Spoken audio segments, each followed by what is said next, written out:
See Yes, the red yes, yes, box. yes, yes. Oh man, yes, live in the flesh, live in the flesh. Yes, what's today? A good old Thursday, and we got a goodie today. Hey man, big shout out to Philly for wasting everybody time last night. I could have been asleep. We gonna get to that for real, man. That game probably got people fired this morning. You know, you stay up, go to sleep late, you wake up and be at work tired. Could have been asleep, man. Fabe, what's good? I'm chilling. Yeah, listen, man. Fourth quarter, I was done. Get out of here, man. I don't care what Yo, you little basketball nerds want to put whatever on me. I don't care, man. You yo, should be ashamed of yourself. before we get started, who is Nick Wright's stylist? This Yo, man look like Dracula, hold on. man. You know what's crazy? You see the Not no hairstyle? Like, nah, he like vampire in Brooklyn. respectfully, cause fuck that. I seen your man Dave Portnoy get the bag. He's out here bugging out. Yo, Nick Wright's his girl's black. Yeah, he live in Harlem. What's going on? Big Yo, big shout out for him. nah. Hold on, hold on. Big shout out for that.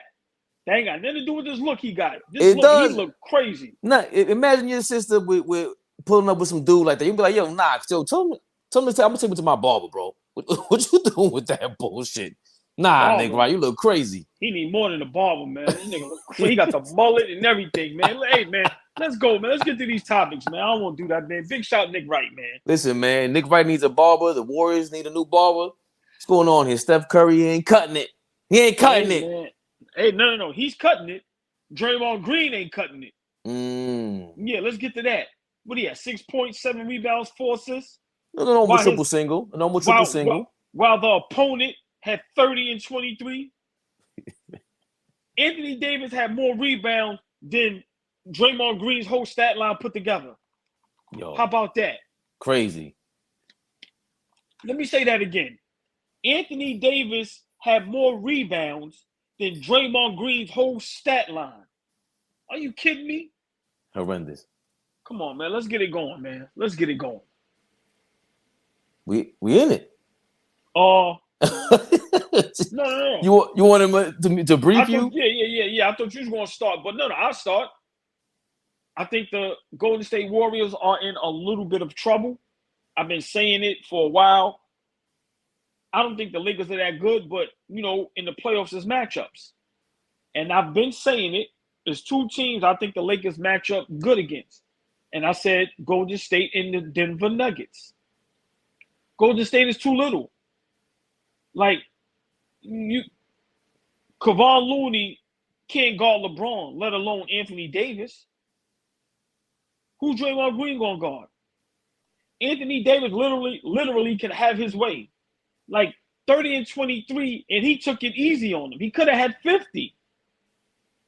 But still, after all those big numbers, Golden State lost only by 3, which they had a shot. Draymond Green missed the layup probably before that bad possession with Jordan Poole, which I hated that shot. You had 7-8 seconds left, and you was wide open. You could have took a couple steps up, or you could have went for the quick 2 and played the foul game. But it was a terrible shot. I don't care what nobody else says. You're not Curry. You're not Clay. You're not built like that to take those long threes at a time like that, especially when Steph Curry is coming around, off the curl, coming around to get the handoff. But I won't be surprised if Golden State wins this series in 7. But I honestly think the Lakers is too big for them. And Golden State, they got a little trouble on their hands. They got a little trouble on their hands. Tonight's game is very important. Very important. This is a must-win for Golden State. I'm sorry. But going back to game 1, I didn't expect that. When was the last time Golden State lost game 1 at their home in the playoffs? Had to have been a while. Yeah, it was another one of those stats that you hear about because they said they never. What was the last series that something happened? They never went down 0-2 or something like that. Right. 0-2, and then they went down 0-2 against Sacramento. But think about it. I think Curry might have had damn near 30. Clay 20+. Poole had 21. Wiggins had 18. Kevon Looney 10 with 23 rebounds. Look how great everybody played, and you still lost. That's a problem. I don't think they played great though. Well, those numbers as a team is great. You telling me you're starting 5? What Curry had? Maybe 30 or like 29 or something? 27, 10 and 24 shooting. All right. How much Clay had? 25. Right. So Curry 27, Clay 25. And Poole 21 off the 21. bench. What did Wiggins have? 18, I think? 15. 15. Kevon Looney, 10 points, 23 rebounds? Yeah. Yeah. That should be it. Now, you telling me, without seeing who they played, and you read off those stats, wouldn't you say in your mind Golden State won that game?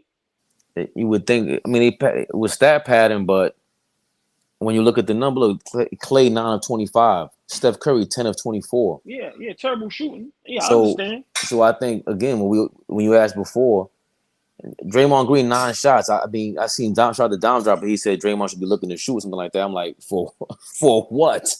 No. Yeah, but he has to be a threat though, Fade.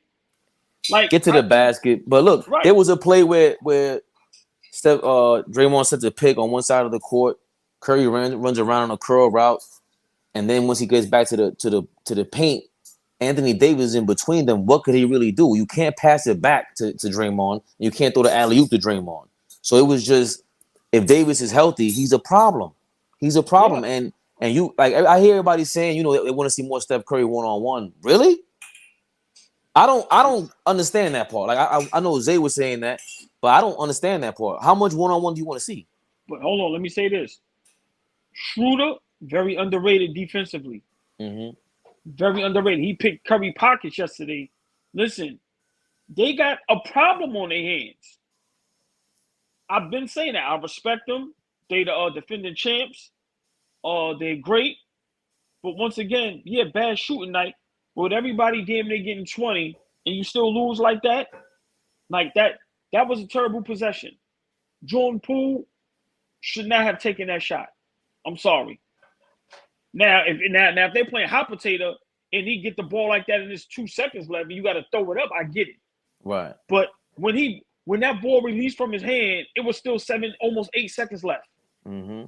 No, Curry has to get that shot, or even Clay, not Jordan Poole, especially from that deep. So, but as much as I think Golden State is in trouble, the flip side of the coin is, can the Lakers play like this for a whole series? Let's say it goes 6-7 games. Can the Lakers put up this type of effort for 6-7 games straight? That's the question. I think it all, again, depends on what Anthony Davis is. Like, this is, imagine the Lakers without Anthony Davis. Like, even for half the time. Horrible. You can see, like, I forgot to invite Coach Millian about the Boston Celtics. How we'll talk about them in a second.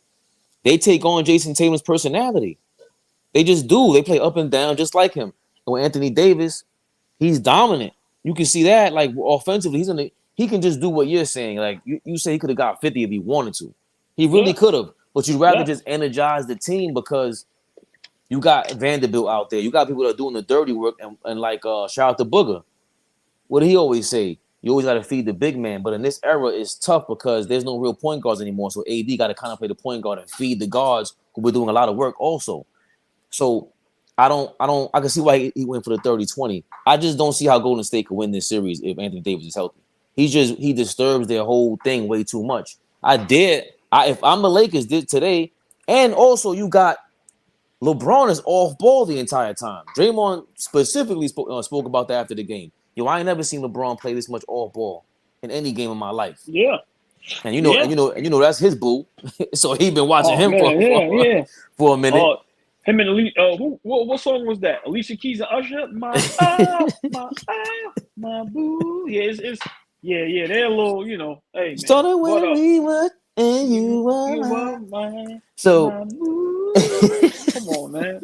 Oh, man, big shout out Draymond Green, man. Come on, man. He knows to get that bag. You saw after the season ended, he said, "Yeah, man, Steph Curry's in. That's why he's the GOAT." Yeah, okay, Draymond. He worse than us, man. As soon as game over, I don't even think he take a shower. He got his podcast stuff set up in his locker space in the arena. Like, he don't waste no time. He don't take a shower. He don't put on a shirt, nothing. He go right to the mic. Listen, man. And he reps his boo hard body. But oh my God. But he knows him, so I think they're gonna prepare for LeBron off ball. But again, what does the Lakers do? They shoot free throws. They're the number one team in the league shooting free throws. The Golden State at the bottom. So Golden State don't even have to worry about you going and trying to get Davis in foul trouble because that's not even your game. Yo, let me You ask you a understand? question. Remember the first thing they You're did right. with the Knicks was with the Heat. They got Mitchell Robinson in foul trouble. Yep. So all these Golden State fans complaining about the Lakers, it's like, bro, that's what they do all year long. This is not nothing new. You guys don't get free throws. You're a jump shooting team. This ain't You know what's crazy? 2015 anymore, guys. I don't think Golden State has a 7-footer on their roster. Right. Exactly. Like, Exactly. And they had JaVale McGee before. You know, this guy's in China now. Dwight Howard, I know he's a little silly, but you need that, man. Rockstar Mel in the building. What's up, brother? Mel, what up, Mel? Yeah, I think he got Lakers 2-0 tonight. Yeah. Listen, this is a must-win for Golden State. I seen somebody put, it might have been Twitter, and I like what they said. They said Lakers better not think this is Memphis. I'm gonna tell you right now. That's why Anthony Davis should have gave him 50. Sometimes you got to step on somebody's neck and let them know, yeah, we here. Golden State got to win this game. Golden State lose this game, they might get swept. Yeah. Golden State lose this game, they might get swept. Because people need to realize, as much as LeBron respects and likes Curry, he likes stepping on Curry's neck. We seen it. He's trying to rock him to sleep. Listen, won't nothing solidify LeBron right now. If he knocks out Curry, listen, man. Yeah. Listen, you got a battle with the two Titans right now. Yeah. We can't. He's been hearing us. LeBron. But he's been hearing us make it that smoke. Like, yo, you letting this guy rock in your era? Yeah. And it's a part of that is just, you know, it ain't real. In my opinion, it ain't real. But for him, it gotta be. LeBron's whole joint is based on imagery. You work for Nike, dog. Part of the reason he went to Miami is, I was thinking about this earlier. Part of the reason LeBron went to Miami is because you don't think the Nike execs was like, yo, LeBron, you really messed that bag up. What bag? You ain't show up to the chip in June to play Kobe. You know how much money we lost in China? So guess what? I'm going to Miami. I'm guaranteed I'm going to be in the finals every single June. So guess what? With Curry, you think they're not talking about this Curry, Under Armour versus Nike right now? Come on, man. There's big business on the line. So Braun is thinking about that. Damn, I forgot my point just that fast about the free throws. They gave up the free throws. LeBron working off ball. I forgot my point. But that's basically it, too. It's the battle of the Titans. He got to be thinking about those whispers. Yeah, listen. Everybody's on their phones all day. So you watching clips, you hearing things. And I don't care what nobody say. What the great Michael Jordan said. When people told him they compared Clyde to him, what he said, as much as respect, he said Clyde was a problem. But I took that personal. You're not telling me LeBron, whoever's his close friends going, I like Curry and all that, but he ain't me. I don't like the comparison. That's just human nature. That's just the competitiveness. There's no disrespect. And I know he hear them rumblings. And right now, he has an opportunity to shut everybody up. Yeah. So it's very important for Golden State to get this win, because if they don't get this win, they can get swept. They can get swept. You know what else isn't talked about much? And finally, Tim Legler reminded me. Good clip by him on JJ Redick podcast. What I've been saying from last year from Boston that he did not mention. Sacramento let up on Steph Curry. Mind you, I do think that Steph, he always gets scratched up. They playing physical. They miss a lot of calls on him on purpose because that's how the NBA is, right? But you're supposed to play him like that. LeBron knows that. No, don't give him any breathing room. And if you do, somebody got to put a body on him. There's no way he's allowed to run around like that and nobody clip him. That's crazy. We got 10 guys on the bench. Somebody got to hit him. Boston let up on him. Sacramento let up on him. Whoa. Bull. We have Flamingo on YouTube. Come on, bro. I'm here. It's a miracle. It's a miracle. It's a sign from the gods. Fabian, what's up? Man? What's up, my brother? How we feeling tonight? Like, what's up? What's going on? Hey, man. We talking about it. We were just briefly about to finish that topic, but I want you to chime in real quick. Your thoughts just on game one of Warriors Lakers. I feel like the Warriors was never out of that game. Like, even when the Lakers was up 110-98, bro, with like 5-6 minutes left, bro, you see they went on a 14-0 run, and they still had a chance to win. I feel like the Lakers gotta play how they play, plus Braun gotta play better if they gonna win that series, bro. The Warriors could shoot. Lakers can't shoot that good. Lakers gonna have to shoot out their mind if they want to stay in this series. Hey, Fabian, I'm gonna ask Zay this. Hey, Zay, you think LeBron hear the rumblings of the comparisons between him and Curry as far as GOAT status in this era? Yeah, but like Brian Windhorst said on Get Up this morning, like Curry is a GOAT. He's in top 10. He's all of that. But he's no LeBron James, bro. It's no comparison. Like, it's the king right here we talking about. But see, what I was telling AllBall just now was, but it's still human for us to be like, yo, you said what? Like, who's on my level? Like, I was saying about Nike. Nike told, you don't think Nike sat LeBron down after he missed the finals versus Kobe? Like, you know how much money we messed up in China? Right. You know how much money we messing up versus you Under Armour right now? Nah, you got to go kill this dude. This is Nike versus Under Armour right now. Stomp on him. That's facts. It's a lot though. It's a legacies on the line. But like I told you all year, bro. No matter what happens with LeBron, bro, he cemented, bro. Like his legacy, it is what it is. He only can add to it. His shit can't get worse. All right. Very true. All right. Very laid back flamingo this afternoon. Yeah. I ain't gonna argue. I ain't gonna argue that. I ain't gonna argue with you with that one right now. I'm gonna let you have that.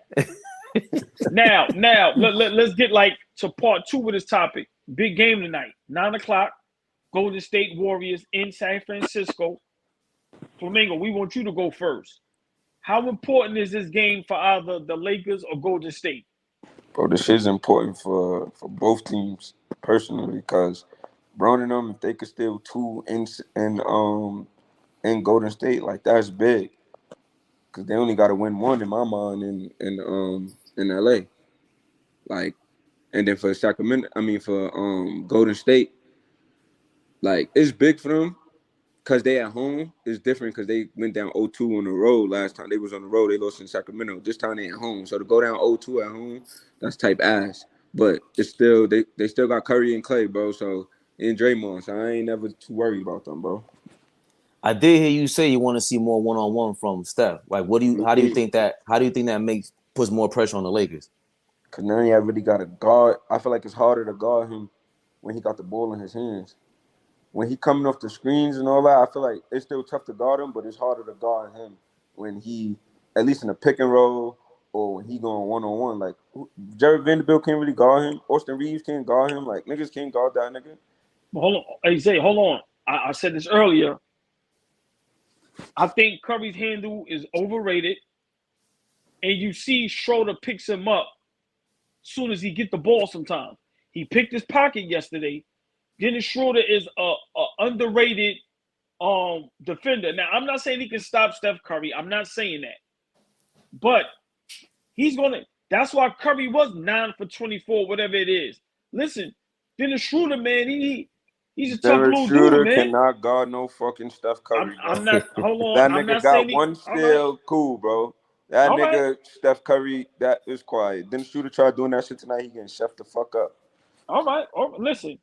Faye, this game, I think Golden State loses this game, they done. And I'm gonna explain why. Done? Yeah, you went down 0-2 to Sacramento. Sacramento is not the Lakers. Sacramento doesn't have LeBron James. Which is to some the GOAT. Some may number 2, some may have a top 5. Sacramento don't have a top 5 greatest of all time. They don't have a Anthony Davis. Golden State is in big trouble. This is a must-win. Now, I'm not going to put the equal amount on the Lakers. Yes, the Lakers need to win this game, but Golden State, they have to win this game or they done. They can fuck around and get swept. See, niggas be bugging. This what I mean, bro. Niggas be tripping. Bro, like I told you last time, you was wilding when they was down 0-2 against Sacramento. As long as they got them 2 light-skinned niggas over there, bro, and Draymond, they never out of it. You forgot that the year that they were 73-9, right? In the Western Conference Finals, they was down 3-1 to KD and them niggas, bro. They came back. Like, they never out of it, bro. I'm never not counting them niggas out, bro. In fairness, though, this ain't them OKC. This ain't the weak-hearted Kevin Durant led squad, bro. Trying to tell you, old ass LeBron James team, bro. It's old. It's an old beat up LeBron. Anthony Davis, like you can say that, but what we just talked about, they're number one in free throws for a reason. That's some old man shit right there. Getting free throws, that is some old man game if I ever seen one. Bro, So you got to think about it. It was at one point in the game, the free throw disparity was like 19-0 or 17-0 or some shit. Lakers shot 17 free throws, Warriors shot 0. That's not happening again, bro. Like Lakers not going. The free throws ain't gonna be that crazy. all right, they will. Zay, but, hold on, Zay. Who's? That's my problem with Golden State and any team. That's why the Knicks don't have that problem. We just miss the free throws. If you can't get free throws, how you getting Anthony Davis in free throw trouble and foul trouble to get him off the floor? You can't have that man on the floor. That's gonna be the adjustment for the night. No more. We settled for too many threes last game. Yeah. We got to get these niggas in foul trouble. We got to make the Lakers work on defense. LeBron and them niggas and AD can't just stand in the paint again, bro. Right. Like, that was crazy. Y'all got to make them niggas work. Like that shit cannot happen again. Okay. Who does that? Steph? They gonna have to change that lineup. Like Draymond gonna probably have to come off the bench again. Wow. That's fine. All right, hold on. All right, so Draymond come off the bench. Who are you starting? Poole. Okay, so you like Curry, Clay, Poole, Kevon Looney, Andrew Wiggins, and Draymond off the bench. Yeah, Draymond, DiVincenzo got to get some burn. You got to put fucking Moody in the game. You got to play them young niggas, Kuminga. Like you got these young niggas for a reason. Play them. You got to make the Lakers work. If Braun could just and fucking AD could just stand in the paint all day, bro. Like on defense, that's the better for the Lakers. Yeah, Warriors, y'all getting open threes from this shit. But at the end of the day, if y'all shots is not falling, y'all niggas is gonna be in trouble, bro. Cause y'all not making them work on defense. Can I ask y'all a question? Fabian answer first. Then you will go second. Do some of these coaches, when it comes to the playoffs, do they rely too much on the older guys and don't give the younger guys enough time on the court? In Golden State, in their situation, yeah.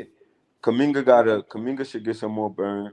Moses Moody should get some more burn. Like, I don't know why you play them niggas all season to not play them in the playoffs. Like, Kuminga could play in the series, bro. He young, he athletic. Like even if you give him 5 minutes just to get a spark, maybe, I mean, you could use him for fouls or whatever it is. Fave, your thoughts? Or just piggybacking off of Zay, do some of these coaches rely too much on the vets and don't give these young guys an opportunity? Rockstar Mel wants to be tapped in. He didn't realize this was a flamingo segment. Rockstar Mel, you hold your horses, Rockstar Mel. But talking about I'm a Warriors fan and all that. No, I'm a realist, bro. Them niggas is one of the best teams we've seen ever, bro. Steph Curry and what's called is the best backcourt we've seen ever. Steph Curry is the greatest point guard ever. We watching history every night when we watch them niggas, bro. Gotta respect it. Well, to Zay's point, Kuminga should be playing if they're gonna go small. Because this is the fourth quarter stats right here. Steph had 14, Jordan Poole had 5, but Steph and Jordan Poole played 12 minutes the whole entire fourth quarter. Mm-hmm. Kevon Looney ended up playing 5 minutes and 21 minutes of the fourth quarter. So, but with Jordan Poole, that 5 points, that's not enough for 12 minutes. Go ahead, Fave. I'm sorry.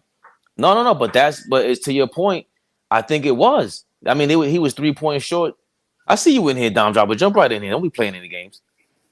Wait, you know what's going with Press? What happened to Zay? What up, Dom? Dom, what up? You have to get the Dom Drop. You're gonna be what do you call it? A supervisor on here. But Dom was good, bro. Not much. But I think that's the key to at least getting some points. Like if you have those small guys in there, starting Jordan Poole, I didn't think of that. But he's right. You bench Draymond Green. You can't have 2 guys out there who can't score, bro. Not against Anthony Davis. That's cookies. Anthony Davis is gonna sit there in between your passing lanes and ruin everything about you. And then at least with Jordan Poole, you're gonna end up even or go on some scoring runs. Now you get a lead between 3 and 9 points. All right, boom. Now you bring Draymond or Kevon Looney in the game to secure the lead. Or if you lose it, at least it'll be back to even when you get Jordan Poole back in the game with that small lineup. Looney got to be on the floor. Like, he got to play a lot of minutes. He got to, because once they take him out the game. AD gonna dominate on the balls. Like AD and Braun played the whole second half last game, bro. They did not get subbed out, and I don't know if that's a good thing or a bad thing. Like, did they? Yeah, No, yeah, AD did. Bron. Yeah. I'll play the whole second half too. Or he You probably. sure you didn't get a? Nah, I think it Nah. was AD. AD probably didn't get a He break. played the I whole think season. Bron got a break. Nah, the whole fourth quarter, AD, LeBron, and Schroeder played the whole fourth Oh, quarter, yeah. man. Wow. The whole But AD second didn't half. get subbed out the whole second half. Whole second half, AD played. It was crazy. Yeah, AD The played whole second half. Whole Wow. second half. Wow. That's why But he was Fabe, hurt like that. Fabe, I disagree with you and Zay bringing Draymond off the bench. Why? I just think Draymond needs to look for a shot, whether it goes in or not. He just have to put a little pressure on the defense. Just look for a shot. I'm not saying make it, but at least if he gets somebody to push up on him, pump fake, go to the basket, get another guy open, I just think he needs to look for a shot. And once again, I'm not going to rain on Draymond, even though y'all know I'm not a big fan of his. He is a great player. But once again, I don't care what nobody say. I've been saying this. You're not going to beat the Lakers with Anthony Davis giving you 30 and 23 and Draymond giving you 6 and 7. I'm sorry. He has to get in these double digits. It has to be enough of him with these single digits. That ain't working with the Lakers. This is not Sacramento. This is not Memphis. I'm I sorry. agree. I agree with that, AllBall, though. Like, that's all. I agree with that. But one, you right. He do got to be more aggressive. But I think if they start the game with Poole's, like, now y'all making AD and Bron like they got to defend. Even if Draymond is being aggressive and taking shots, Bron and them is living with that. Go ahead. We live with you taking these shots, Draymond. As long as it ain't coming from Steph and Clay and Poole and them, you gonna be the one and you gonna kill us with twos. It ain't like you gonna be beating us with threes. So at the end of the day, if y'all want Draymond to beat us, go ahead. Lakers is fine with that. That's why if you bring Poole, it's like, all right, now we gotta defend. We got to. We not just standing out there or standing in the paint. Nah, somebody got to AD or Bron. Somebody gonna have to defend. You're not wrong. I mean, and that's all this shit come down to is like matchups. We're gonna take advantage of the matchups, the mismatch. That's Hey, all Dom, the playoff shit They're comes doing down that for a reason, though. Hey, Dom, I want to get your thoughts on that Jordan Poole shot. What's your thoughts on that? If I was Rockstar Mel's really mad at us. What'd you say? Rockstar Mel's really mad at us. He said, "Damn, y'all blocking me like Bron did Brooks on here." Oh yeah, why you ain't let him up? No, I didn't let nobody up. I didn't know we were having guests right now. Okay, no problem. Yeah, man, we all family, man. Yeah, they guys tune in all the time, man. Let them up. What's the difference between Rockstar Mel and Mel Moore? Is that the same person? Hey, watch him out, Dom. Those are secret. Come on now. What's wrong with you? Alter egos. Yeah. He's a maniac, man. Dom, I want your thoughts, and then Zay go right behind you, please, because a lot of people is saying negative and positive about Jordan Poole shot. What do you think of that shot? Well, if I'm a Warriors fan, I would have wanted Draymond to give it back to Curry personally. Because the thing is, when Curry got doubled and he gave the ball to Draymond, Vanderbilt left him. So it was just Reeves and Curry. Reeves was denying him the ball.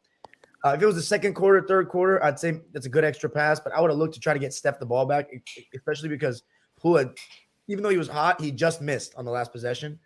But when he gets the ball, to be honest, it's a question for Jordan Poole. Because, like, I was taught to, you need to take a step in or 2 dribbles in, pull up. But you have to ask Jordan Poole, is he more comfortable taking catch and shoot 35-footer, or is he more comfortable with a 2 dribble pull up right behind the line? Because these players today, man, they practice those shots. So I don't know what's easier for him. That's only a question that he can answer. But if I was a Warriors fan, I would have wanted Draymond to look back at Curry personally. I don't have that much problem with the shot. It's a little deep, but he makes those shots. All right. Mel, Turbo, what up? Hold on, y'all. Zay, and then Mel can chime in, and then Turbo. Zay, your thoughts on that Jordan Poole shot? Was it a good or a bad shot? Those are shots he take. We've seen him make those. He's making them shits in all game. He had like 6 of them shits. So at the end of the day, he could have taken a step in, but it's Jordan Poole, bro. That's the shots he takes. So I ain't really mad at it. I agree with that because hold on a second, because he's like the John Starks, J.R. Smith. He's like, that's what Jordan Poole is, bro. He's streaky. Yo, by the way, Dom, you bringing in your sarcastic commentators. I love them. Your man Phoenix Plays E is hilarious. You guys have the wrong question in the vid. Replace it with the Knicks. The Knicks done. My bad, Mel. Mel, your thoughts on? Hold on, right on cue. Yo, Nick Pillow. Oh, nah, Nick Pillow was Nick Pillow was a legend. I swear to God, Every time He somebody answered take a the Nick bell. Pillow, he comes up in the comments. Yo, That's He crazy. answered the bell. Yo, I was in a cab 3 a.m, jumped on Dom Time. Dropper. Dom goes, yo, where's your man Nick Pillow at? I said, maybe it's too late for him. Out of nowhere. Who comes in? And then right now, Dom calls him again. They had 2 timeouts and 12 seconds left. Warriors look so out of control. Very true, Nick Pillow. If you ring the Nick Pillow bell, he answers the call. That's crazy. Nick Pillow's a legend. Hey, Mel, your thoughts with that drone Poole shot? Live by the 3, die by the 3. That's one of the, as a coach, like if you call this one a no. Yes. If you make it, that's one of them shots. Definitely.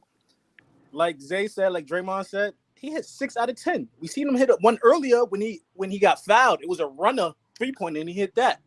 It was 6 for 10. So you just gotta live with that one. And he hit those. You gotta live with that. They doubled Steph. He was open because AD ain't come up. They had Clay in the corner. There wasn't no room to pass it to him to Clay because they was on Vanderbilt was on Clay. That was the only open option. All right. Turbo, your thoughts? Left. Like everyone said, I had no problems with the shot. The crazy part about it was the other night, me and Fabian was watching in the middle of like the fourth quarter. I think it was like 4 minutes left to go. Lakers is up by like 12. We like, yo, this game is over. And then next thing you know, I see the highlights. I'm like, oh shit. I mean, it is Warriors, 12-point lead. Being them being down 12 points is nothing to them. So That ass. you know what I'm saying? So I was like, niggas got snipers. I was like, damn. But then when I took the shot, I was like, damn, he took that shot too early. But he makes those shots 9 out of 10 sometimes. So I had no problems with it. It did look rushed the way you look at it. When you look at it at first, but then when you go back at it, you be like, oh, okay, yeah, I understand. He took it too early. Right. He upped that down a little bit too. The only thing I would say is he should have got closer. Steph Curry got to be taking those shots, bro. That's just They what I'm doubled saying. him, bro. Fuck that. Hold on. I'm gonna be honest, y'all. I disagree with all of y'all. I think that was a terrible shot. If you're the third option on that team, it should touch the other 2 guys' hands before you get that shot. It was open, impossible. I watched the replay on Gilbert Arenas. Gilbert Arenas played it back for about 10 minutes. They was on them guys like white on rice. Clay and Steph. They double Clay. They double Steph at the top. He passed it to Draymond. Clay was on the other corner with Vanderbilt on him. He was the only option. And then if you take a step in, now it's contested. It's not an open shot. Yeah, but once again, I just feel Curry or Clay got to get that shot. And if they had a timeout, like I'd have called a timeout to try to set up another play. I'm being honest. I don't know though, because you got it. Then the defense gets set. Right. Yeah. That's what Nick Pillow was asking. I'm okay with the gamble of not timeout, but yeah. And to touch on my bad, go ahead. No, I'm just you can go. I'm just saying for me, with Clay and Steph on the same team, one of them got to get that shot. I'm sorry. I'm not comfortable with Jordan Poole. I don't care if he was 10 for 10. He's not them. And I'm not comfortable. Huh? Do you blame that on Draymond for passing the ball the other way and not looking back at Curry? Yes. Okay. Yes.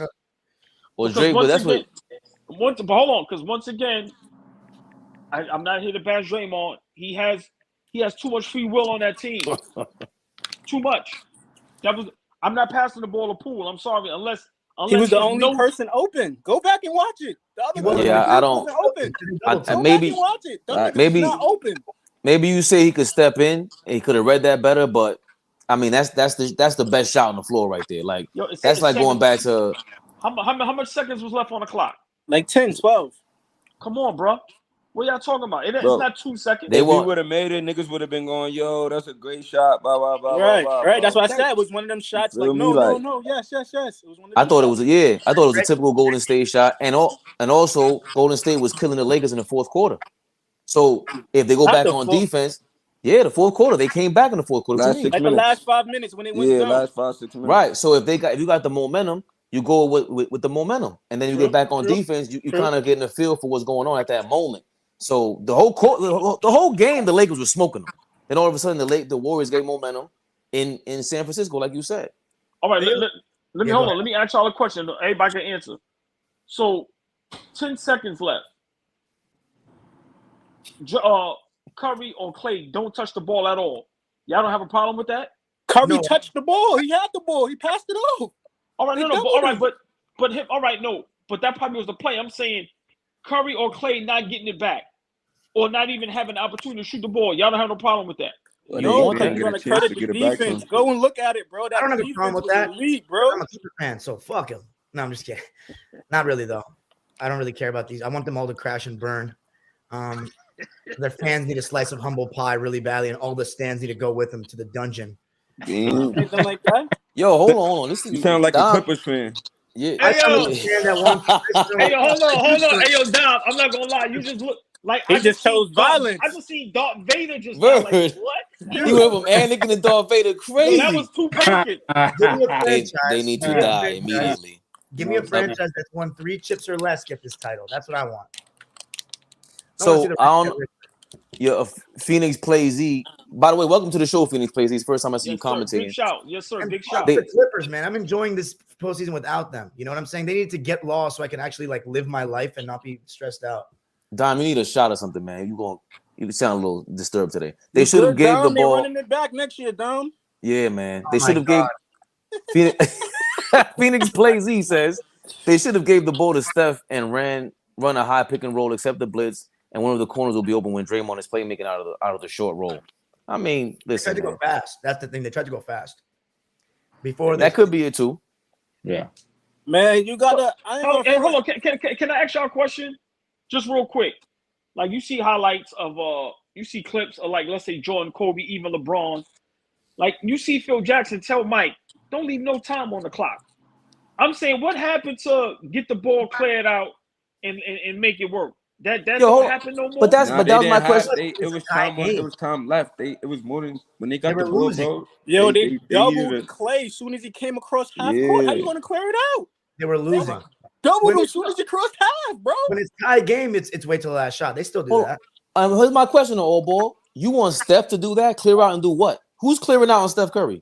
They're doubling immediately.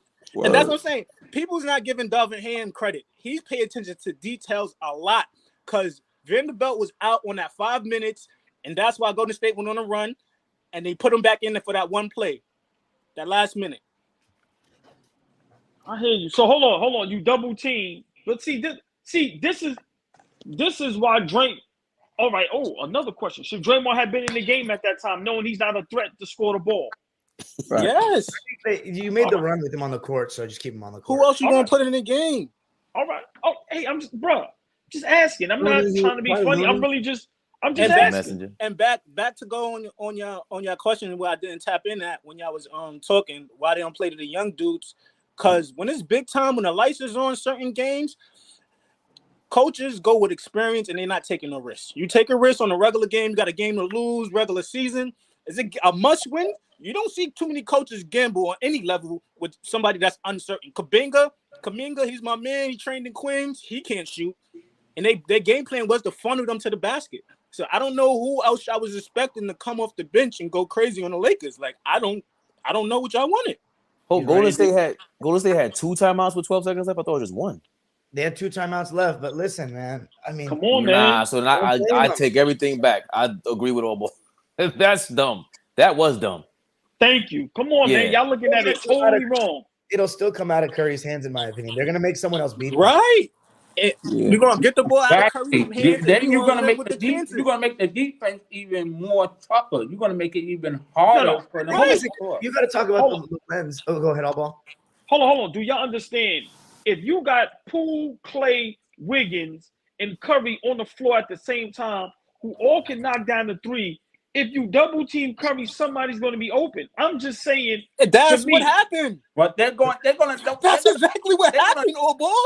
What are you talking about? That's they're going to double team them regardless, no matter whether they got shooters on the floor. They're going to double team those 2. Because you got to think about it.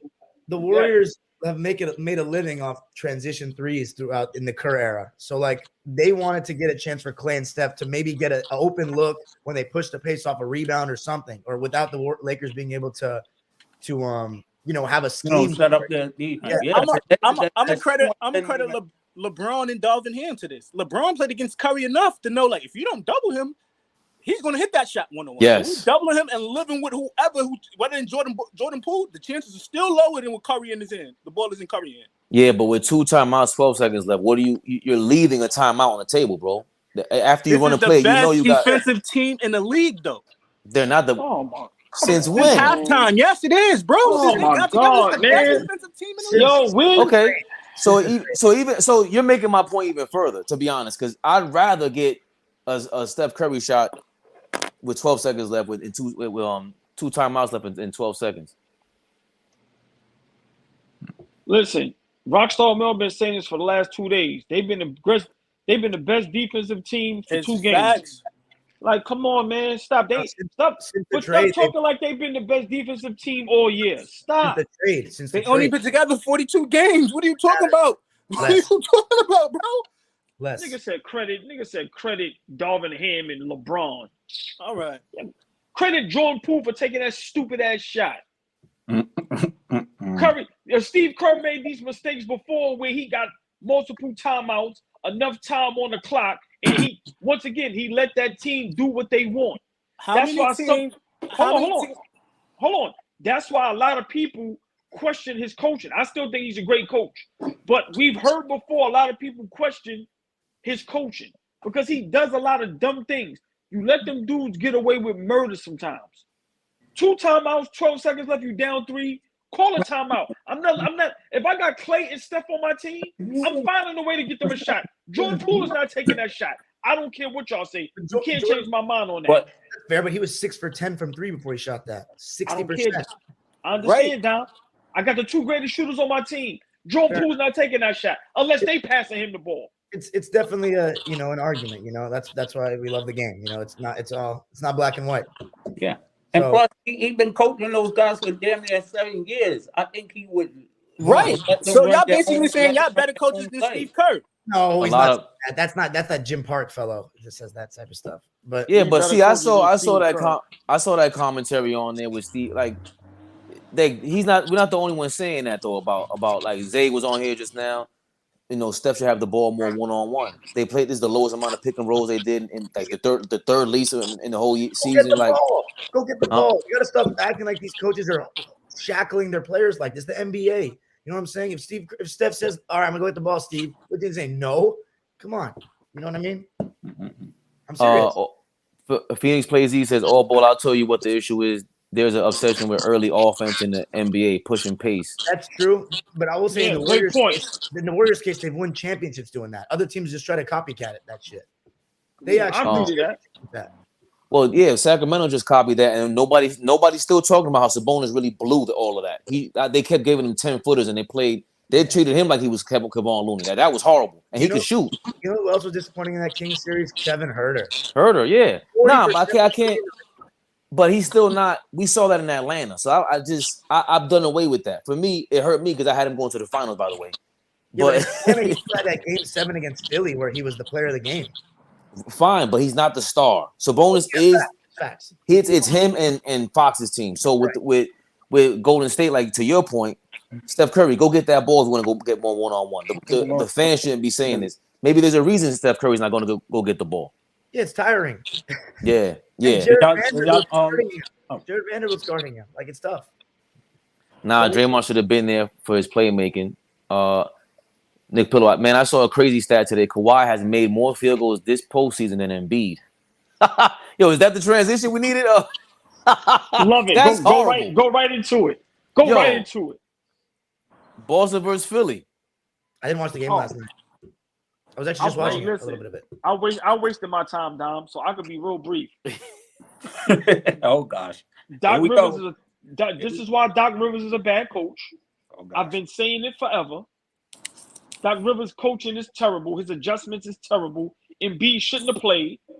I'm big on if you're injured and your team gets you to win the first game, sit out the second game and get fully healthy and come back the third game. You already got the job done. Let me slow down. You receive your MVP and then you get blown out by 30. Are you kidding me? Let me say that again. You receive your MVP, then you get blown out by 30. I don't even think James Harden, and I'm retracting my retraction.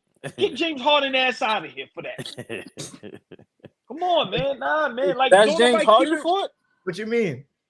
It's all their fault. No, it's all they Embiid fault. It's Like, I'm everybody's fault. gonna take a page out of your book. Go ahead.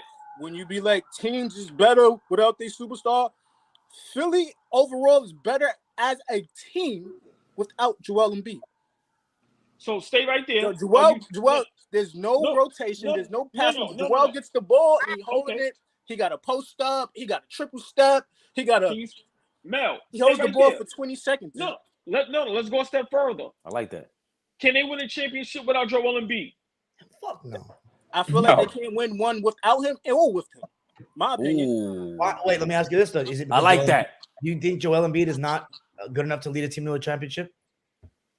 He's good enough, but the other team, like James Harden can't be James Harden with Embiid there, but Embiid is dominating. Maxey can't be Maxey with, but Embiid is dominant. Tobias Harris might not get the same shots, but Embiid is dominating. So you got to pick and choose.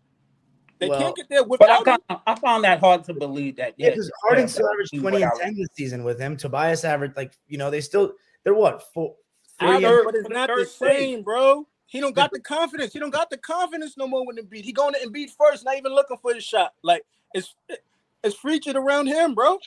I think they all. And he don't make nobody better. He don't pass the ball out. He don't create for nobody. It's him get the ball, jab, step back, go to the lane. It's all for him. So if Embiid doesn't make everybody better, then what leaders that win a championship don't make the other guys better? Who he makes better? Who's gotten better because Embiid is there? I'm asking you a question though. Like I'm talking about others. Like did Giannis make Chris Middleton and them better? You think 2 years ago? Yeah. You got to double mine. You got to double and triple Giannis, and he's going to kick it out. He's going to go to the basket, kick it out. That's what I'm saying though. It feels Embiid is not doing that. It sounds like you're saying everybody else can't be themselves. Isn't that Embiid as a leader is not making everybody better? Yeah, I'm agreeing with that. Okay. So maybe Embiid, yeah, go ahead. AllBall. No. Go ahead, Dom. Go ahead. I was gonna say that maybe he's not built to be the best part of the championship team. If you don't think that, you got to get the most out of your other guys, right? And he don't do that at all, bro. And it's been year and year and year after mad different players. Everybody else for it. He has always struggled kicking it out of a double team, like things like that's why when they compared him to Hakeem Olajuwon, I was like, okay, the only thing Olajuwon you could compare him on is the passing because he wasn't a great passer, but he made every other move so quick, his decision so quick that it didn't matter. You were done. And Embiid, you could sit on all his plays. It's for true. 15 seconds. Yeah, and then he got shooters. Harden could shoot. Tobias can shoot. PJ Harris, PJ Tucker, Maxey. He not the worst. Like he got people that's able to shoot. Before that, he had JJ Redick over there. Like he been having shooters. All right, hold on. Let me say this. This is why I'm gonna put some blame on James Harden and the coach Doc Rivers. James Harden got the ball in his hand. Are we playing to win, or are we playing to get big man involved to be nice to him? You got the ball in your hand. You control the game. You control the pace on your side of the ball. I don't care how Joel Embiid feel, bro. If I want to get a championship, this is what I'm doing. You ain't got to like me. Simple. If we get the W, that's all that should matter. James Harden got the ball in his hand. Doc Rivers is the coach. Those two should be held accountable. Joel Embiid shouldn't have played. He shouldn't have played. But he did, and when he's on the floor, he's the best player on the floor. So he makes the most money. It sound good what you're saying, but the dude who's the MVP and make the most money has to touch the ball, boy. I agree with you. It sounds good, but the NBA, I don't want to say that. I feel like the NBA just don't work like that, bro. Yo, prime time. On the floor, he's touching it more. Even if you have a bad game, they still going to him, bro. Yo, prime time. Is that Deion Sanders camp or is it the one here in Los Angeles? Huh? Yeah, sure, Mel. Oh, this LA. This my job. This is where I work. Prime time with Culver City. With Peter? I didn't meet all the staff. It might be Webster Middle School. No, I'm at Grandview. Oh, I used to go. They got different schools and stuff, so it's probably the same thing. Okay, big shout. Listen, well, here's my only defense with that is Embiid in the first round. They were double teaming him, and he was literally creating so many open threes for his teammates. Like game 1 against the Nets, they doubled him, and they literally had like a 3-point record for Philly franchise for threes in a game. That's the Nets. Good passes. Okay, that's the Nets. Well, 1-1. You know, I think honestly, it's not a terrible thing that he came back yesterday because he's not going to be like perfect 100% the first game he comes back. Yesterday, he got to, make all his mistakes and fuck up. Now he should be okay for this next game. That's really going to matter. Can I ask y'all a question? At their peaks, who are y'all taking? Embiid or Harden? Ooh, good question. Harden. Ooh. As of now, great question. As of now, I got to go with Harden because he's been more durable, but I like Embiid's game a lot more. I don't think Harden will ever lead your team to a championship and win. I think Embiid has the chance, but he's just not durable enough right now. That's my only issue with him. Right now, he's never been. Exactly. I don't think, like, at least Harden shows up every game, bro. Like Embiid is right. Every single playoffs, you missing games. At a certain point, it's like, he's a great talent, great skills. Not gonna take that away from him, but like you just said, Dom, like, so we have to wait for the next game for you to be what? You should have took the game off. You should have took that game off. You did not look good. What are you talking about, Joel Embiid? You can't talk. You had your MVP. You should have took your MVP and put it with a suit on. Yep, and play at home. You got the crowd involved. They do your little ceremony. Oh, I'm just saying, this is why I put the blame more so on James Harden and Doc Rivers.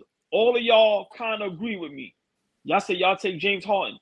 James Harden has enough experience, enough cachet that you should know this is your only chance to get the championship this year. If you don't get it this year, you ain't gonna never get one. Do you really want a championship?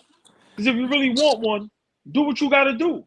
Yeah, but at the same time, James Harden been trying to do it by himself for how long? So now I got somebody in my team that nobody in the league could check. So I'm still supposed to just go James Harden crazy?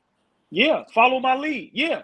I don't believe in that either because that's the whole LeBron effect where everybody thought they were LeBron. KD thought he was LeBron. Everybody's not built for that. James Harden, you really weren't built for that. You want to be in a strip club right after the game after you lose. It's just 30. Say it again. After you get killed by 30 points on national television. Yeah, so like Meek is on the sidelines. When he hit that game winner, he went back. When we was walking back, he was talking to Meek Mill the whole time. He wasn't talking to the crowd. He was talking to Meek Mill. So for me, it's like I get what you're saying, AllBall, but Doc Rivers, it's all a recipe to lose. Like Doc Rivers is not the guy to lead you either. Let me get to Phoenix plays because this guy knows it all, Dom. Also, the argument that Embiid doesn't pass is dumb. His passing has gotten better every year in the league. Yeah, it has, but that doesn't mean it was good. Okay, so when have you proven that his passing is elite? He's okay at passing. Elite, he's good. Okay, then. So it's also the argument that Embiid doesn't pass is dumb. I didn't say he doesn't pass. I said he doesn't pass well. That's part of the problem. I mean, he's a slow worker. He's a ball stopper. He didn't pass fast enough? Yeah, he doesn't. That's always been his issue. That's a huge thing. Anthony Davis is the same. I'm gonna be honest. I'm starting to have a real big problem when you got an MVP on your team. You got a top 10, let's say top 15 player. Some say he's one of the greatest offensively they've ever seen, and you lose by 40 or 30 or whatever it is. I have a problem with that. Where was the passing in the Brooklyn series? He had 3 assists, 7 assists, and 2 assists. A lot of hockey assists, man. Yeah, but I don't. Okay. We can't just look at assists and say somebody's a passer, especially in this era. Like that's not the thing. In this era, you got to be very quick with your decisions because we can't keep saying this era is the most. You got the least amount of space. Is that in the third? Nah, get rid of the ball. And that's all I tell. I agree with that. The most he averaged 3.4 assists for his career. Yeah, he's not a point. He's not Sabonis. He's not these, the taller guys who could pass like that. Phoenix plays Z. But with that team, you could get 3 assists with your eyes closed. With the team you get 3 assists with your eyes closed. Yeah. Man, one thing you learned though in that Kings series, Sabonis ain't his dad. Let's put it that. Just put it simple. Yeah, at all. I just feel right now, all these players is wide open right now, and I think everybody has an opportunity to win a championship, and the only ones that's really taking heed to that is Denver and the Lakers. Right. Philly had a chance to go up 2-0, and they dropped the ball as Doc Rivers always does. You really expected to throw a ball? Yes. And I feel like they didn't learn their lesson. They just seen I feel like that might play a thing too. Like, you seen where the Bucks felt like it was okay for Giannis to miss an extra game. and that's part of the reason why they lost. So Philly probably thinking about that too. Like, nah, he can't afford to miss another game. We can't afford that. If he available, he gonna play. Listen, I'm big on if you win, you sit out. That's why Julius Randle played. If we'd have won that first game, Randle wouldn't have played the second game. If you could get that first game, you get that rest. I'm just saying. I won't be surprised. I won't be surprised Boston run their ass out the gym now. Well, I don't know. Yeah, I ain't gonna front. And to get blown out like that, it was crazy. I agree with the blown out part, but I just didn't expect Philly to win. Boston has the best roster in the NBA to me. Like I've been saying it for a while. This is their title to lose. They have to win this time. They have to. Their team is too good. And no other team is that great. Here's the bad, but you know the bad part. Hold on. Boston's roster, you think is better than Denver Nuggets roster?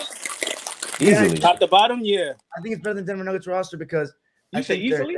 Wow. Yeah. They have a better number 2. I think that they just have more plus defenders. Like they have a true rim protector with. Hold on, Dom. When you say better number 2, I'm gonna disagree to a little bit. All right. So I'm Joker's better than Tatum, and I'm gonna be honest. On any given night, Murray could be just as good as Jaylen Brown. Not better than. And on any given night, Murray can be better than Jaylen Brown. Jaylen Brown is very inconsistent. He can score. He can score the same way, but he ain't playing defense like Jaylen Brown. I think. Okay. They don't have a Brogdon coming off the bench. Like they don't have a Horford. Deeper, yeah, they don't have a Horford to start. And really, what they say Embiid is 1-9 against Horford. Like Boston is really deep. They're really. And Derek White has been playing all defensive level this year, man. Denver doesn't have a Derek White on their team. Contavious Caldwell-Pope. I'd rather have Derek White. Yeah, that's what I'm saying. Boston. And then Brown is a good defender too. People sleep. They have like 8 or 9 players that are like really good. But you know the sad part about this series, if you really think about it, Doc Rivers is a way better coach than Zula. I don't know. You're not gonna get Glenn Rivers anything from me. Yeah, I don't. And what? On with that one, Taro? How's he proving that he's a better coach? Like that doesn't. I don't even get that part. They blew it. You would think he's a better coach in the series with more experience. Zula don't have the experience. That's right. That's right. That's a good point. It shouldn't be right. He's a first. Yeah, no, that's a great point, Turbo. He's only 34 years old. He's still a kid. No, he's only 34 years old. That's a great point. Nah, so is Horford older than him? He might be. Yeah, Horford is the oldest guy on the team. Is he? Horford is 37, 38. Yo, that's hilarious. Funny, Missoula, I think he played against John Wall in college. Like that's how young he is. Yeah, he's like 34. Dude, that's wild. So Phoenix Plays E says they blew their title window in 2021. They should have traded for Lowry. That year he was at all-star level. They get through Atlanta and have a very good chance against Milwaukee. The amount of people that gas JB's defense is crazy. I mean, yeah, but it's still better than I Murray. think he's been good one-on-one though in this playoffs. Like very good one-on-one. Yeah. He's okay. He's okay at what's POA? Point of attack, but he's garbage off the ball. Garbage off. He used to be definitely not great off the ball, but I'm paying more. I'm gonna pay more attention to it. So far, I don't think Jaylen Brown's defense has been bad in the playoffs. That has been his thing with point of attack off the ball with Jaylen Brown's whole career. Last year, got lost off the ball a lot against the Warriors, but the Warriors is just there's so much human error, like in terms of communicating those screens and all that. Like it's so hard to guard them. Yeah, I'll give him credit for his scoring though. Missoula is disturbing to me. Disturbing is a hell of a word. Whoa. The Celtics and the are the only team in the league that was top 5 in both offensive and defensive rating. They have great defensive guards with Smart, Brogdon, and White. Right. High IQ guys in Brogdon and Horford as role players. They have athletic big. They have 2 awesome wings that can score. Like Horford has experience. I mean, they just got a squad. Like, to me, they have the best team. But we'll see. I think it's either going to be Boston, Golden State, Denver, or Warriors that win. I don't think the Warriors won the championship this year, but I'll still not count them out because they have Curry and they have that experience. Those 4 teams, the winner is going to be one of those 4. Sorry, Knicks fans and Heat fans. Nick Pillar wants to talk about Marcus Smart. What is there to talk about Marcus Smart? I don't even know, to be honest with you. What about Marcus Smart? Yeah, I'm trying to. Well, he had the last play of game 1, right? That was a bad coaching decision. The last play was on him. And defensively, what was he last game? What game 2? Did we know what he did? Because I don't really care. That first game, I don't know why they were giving him the ball at the end of the game to try to get by Harden. Like What? same. And I say this is like crazy. You got two coaches that are gonna make. It's gonna come down to what coaches make the best decision in this series. That's what it's gonna come down to. Marcus Smart is just Pat Bev plus. That's crazy. He might be. Like I didn't understand the defensive player of the year thing last year. I did not think he was defensive player of the year last year. No way over Drew Holiday. No way that was close. And there was somebody else that was defensively was a monster. Mikal Bridges. He was better than Mikal Bridges. That's what was that. You talk about disturbing. That was disturbing. He's not a Marcus Smart's not leading. I don't know about that. Why would Mikal Bridges so much better? Because Mikal Bridges is leading your defense. He's the point of attack, like Nick Pillow said, and off ball. But last year, so was Marcus Smart when they were the number 2 seed in that great defense. He was not. Marcus Smart is like the lead guy on your defense. Last year he was. I can see him being a pesky one-on-one defender. Great, I'll give him that. But Drew Holiday is more so of that, and Mikal Bridges was doing that as well as playing off the ball great. He's just longer. That's true. But I never understood the Marcus Smart high. I just thought he is in the Patrick Beverly, Draymond Green kind of thing. He's a way better. He has a better offensive game than both of them. Yeah, but it's streaky. Yeah, it's streaky, but it's way better than those two. Yeah, but you know what? Because if you tell him like, "Yo, I need 16 points tonight," he'll give it to you. If you need like 16 points, he's gonna give it to you. He'll also turn the ball over. Yeah, well, that too. But I'm just saying. But if you ask Draymond and Pat Bev to give you, they're gonna be ice cold. Yeah. What do you think, Don? About that? Well, Marcus Smart. I don't know. He should have won the defensive player of the year last year. That was nuts. Marcus Smart? Yeah. Hell no. For what? Oh, just out of nowhere. No. I've been here all the time. I was hearing y'all. I'm being okay. honest. Like Marcus Smart, like his flop game, everything is out of control, man. He should not have won no defensive player of the year. I disagree with that totally. Mm-hmm. Totally. I love how he transitioned his game and got an offensive game. I like that about him. He's tough. He's cool defensively, but he's not. Nah, man. Nah. I disagree with that. And I also disagree with, I don't think Boston is that much better than Denver top to bottom, because like I said, if you go in Tatum, Brown, let's say Brogdon, and Smart, okay, then now we go in Joker, Porter, Murray, and maybe Gordon. I mean, like I said, that can be a toss-up in some ways. Yeah, their starting five is pretty even. I would give their starting five. Denver's starting five and Boston's five is even. The bench, I think I give a little bit of the edge to Boston over Denver. Okay, I can agree with that. A slight edge.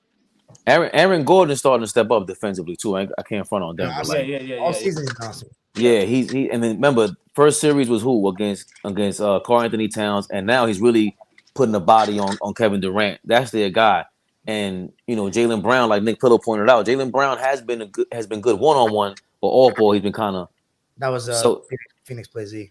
But. It was Phoenix Play. I'm sorry, thank you, Phoenix Play Z, the know-it-all himself. Yeah. Hey, can I ask y'all a question? This year, if Boston don't take it, is it time to split up No. Jaylen Brown and Jason Tatum? No. No? Nah. Okay. No. Nah. Just to finish that. Yeah, especially after back-to-back different coaches and everything. Yeah, man. Continuity is good. Yeah. And my thing with that was also, if you put Joker with that lineup in Boston, that's a different thing with Horford, and then you have Smart running around. But you have Jaylen Brown. Him working with Jaylen Brown will be different. That's kind of different. So he's going to really help out. He makes everyone better. Like, imagine Jaylen Brown around Joker. He's making him better. It's going to be hard for you to double team them. Yeah. Yeah, now Jaylen Brown gets to operate in one-on-one space, and it's happening every night. Jason Tatum, he ain't doing that every night. That's why I'm saying, like, Boston takes on his personality. Like, they really play off and on like that. Jason Tatum is, again, I've been telling you, Dom, Paul George all over again. Same thing. More confident, more commanding. Hey, Dom, who's better, Paul George or Jason Tatum? Not even close. Right now? Jason Tatum actually thinks he's like a superstar. Paul George, you have to remind him, it seems, or he has to remind himself. I don't know about that. No, so Dom, but I didn't understand your answer. So who's better? Tatum's way better than him. Way better. He's way better? Wow. Way better. Because Paul George, like, mentally, he's not there compared to Tatum. He thinks there's games where we don't have Kawhi and he won't even shoot 20 times. Right. That's now. Jason Tatum knows who he is. Paul That's George. Now. That's even what I don't think Paul George is doing what Tatum did last year, especially at his age. How old is Jason Tatum? 23, 24? He's my age. He's just turned 25 in March. 25. So yeah, and Paul over 10 years, man. Right. Paul George was a beast, but like he never. No, not a beast. Paul George's early years, he was a triple double threat. He really wasn't even looked at as Jason Tatum. Jason Tatum out the gate. Not 10 assists, my friend. Yeah, I was playing fantasy basketball back then, and Paul George got me a couple triple doubles. I'm just saying he was second to Granger. He wasn't thought of as a number one guy. He developed into that. The last 2 years when they played Miami in the conference finals, he was the number one guy. Right, and back then he was as big as Tatum was. Like he was the guy. He was there when he was leading the way. The Pacers looked good. When he wasn't, he couldn't do anything. He played LeBron well, but then when he kind of got the whole LeBron is my idol thing in his head, he was a different player. But I think either way, if you think Tatum's is better, that's passer. Fine. I don't know about that. Then Paul George in his prime? He is. Paul George is a horrendous. Paul George is in his prime. Horrendous. I'm being honest. Indiana Paul George, I'm taking. Indiana Paul George, I'm taking over Jason Tatum. That one's tough because even defensively, Tatum is longer. He's 6'10", and Paul George is 6'7". Tatum ain't no 6'10". Yeah, Jason Tatum is 6'10". He's really tall. So how tall is he? Nah, you like 6'6", 6'7", man. Nah, he ain't. Yo, he looks 6'7". No. That's like he's not tall. He's not taller than no LeBron James, man. Are you kidding me? Yeah, bro. That's why he played Kawhi like that. Tatum is big. Yo, see? It's just like Banchero in Orlando. He don't look like he's 6'9", 6'10", but he is. Bro, he's not no 6'10", man. You crazy? Giannis is 6'11". I'm gonna tell you right now. Jason Tatum height. No, she called. That's you, Turbo? No. I'm just gonna blame Turbo. Jason Tatum is 6'8". Told you. Yeah. Got my cousin. He looks much taller in person. You know what that means? He's 6'7". I thought he was 6'10". But yeah, Paul George is tough, bro. And it's either way, they play alike, like their personalities. Like Paul George was in and out of every game. He really wasn't showing up. He wasn't Kobe. He wasn't D Wade. But he could play to that level when he wanted to. And Tatum is the same way. He just doesn't show up like that. And I think Boston follows suit. It's just like Embiid. When he's on the court, they follow suit. If he sucks, they suck. And Philly had the chance. Should have seen in the finals in a better East. Even though he didn't have to play a better team than Miami. Say it again, Dom. I'm sorry, I didn't hear you. Don heard him? He took his team to the finals in a better East. I know they didn't have to play the Heat, though. But he had to play some tough teams. Jason Tatum is more confidence to me. Paul George is wavering confidence. Skill set, they both have very similar skill sets. Dude, Paul George has these turnovers that are so like it's terrible. Like the most ridiculous care. Like Tatum makes mistakes, don't get me wrong, but Paul George makes mistakes that a player of his age and experience should never be making. It's egregious what he does sometimes. And I love Paul George, but PG was past we had Jason prime. Tatum, dude. We would be a real contender. Oh, I on the think we put Clippers? Kawhi Leonard with Tatum. I mean, but come on now. I agree. I mean, Kawhi. I think Kawhi is a different level than Paul George. You know what I'm saying? But Kawhi, but he's hurt. Nick Pillow says peak PG was OKC. Mel said JT. JT went to Kobe school. PG would never. Yeah, Yeah, that's my thing too. I'm sick of all these players that went to Kobe school. I'm sick of these guys too. I'm gonna start the whole revolution of don't mention Kobe anymore, please. Jason Tatum. Who else? Kyrie. Stop talking Devin about Kobe. Booker. Devin Booker, another guy. Stop it. Jason Tatum, it plays more like Paul George than Kobe because Kobe leaned into the post game way more, like catching the ball at the elbow. These two guys, they love dancing at the top of the key. Like all these players that you're naming, besides maybe Devin Booker, they all say they love Kobe so much. Are they watching the film? Are they watching the film? Exactly. They don't do what he does. They literally just want to dance at the top of the key. Kobe wasn't doing that as much. But I gotta push back with that because Kobe, when he was younger, wasn't doing that either. Like in his early 20s, he was starting to learn all that. But I'm just saying, he also was just didn't care. These guys care too much. They want to be prima donnas, but they want to be on Instagram too much. Kobe didn't care about none of that shit. He grew his afro out like a lunatic. Come on now, Kobe was nuts. They don't have that in them like that. We're talking about. Yeah, go ahead. No, go ahead. I was gonna say they got to watch the 24 film. I'm saying like Tatum is older. You know what I mean? I'm not older. Tatum is the man. You know, and plus the game in the early 2000s, dude. Like the biggest difference too is these guys have so much space, dude. Al Horford at the 5. Think about how open the paint is. Shaq was like, there's no excuse for these guys. Kobe would have loved playing with this kind of spacing. Like, listen, hey, Dom, you make a great point because Boston got it set up for them to win forever. You got a big man that don't care about scoring in Williams. He's gonna play defense, hustle, get the rebound. You got another big man, like you said, that can spread the floor, can knock down the 3. He got all of the experience, the intelligence, the IQ. Y'all got everything else. Yeah, I agree, Dom. That's a great point. Yeah, the grandpa of the team. I'm telling you, it's all about Tatum. He's gonna make or break this Celtics team in this playoffs. Like it's gonna be if he's ready, because I think the supporting cast is ready. Jason Tatum. Yeah, I've been saying this his last year, Dom. He disagreed. I'm like, no, he's pretty good. No, yeah. I said when did I deny that Jason Tatum has the keys in the hand? I think he is really good. I think he's one of the 7 best players in the league. Maybe I think he's the reason they lost it in the championship. Personally, just nobody disagrees with you. Celtics fans agree with you. Oh wow, okay. I thought you did. No, he was definitely the reason they lost. I still think he's the best player on the team, though. Argue with me, Don. What the fuck? He's the best player on the team. Wiggins was guarding him, so it's hard. But I'm gonna tell y'all this, Don, where I'm gonna disagree with you at. If they don't win a championship this year, I think him and Brown need to break up, and let me explain why. Okay. I think if you could get some good pieces back for Brown, because I think they get in their own way, and you could allow Tatum to have his own team and Brown have their own team, I think they'll be even better. But do you win without a second star though, man? What do you trade them for?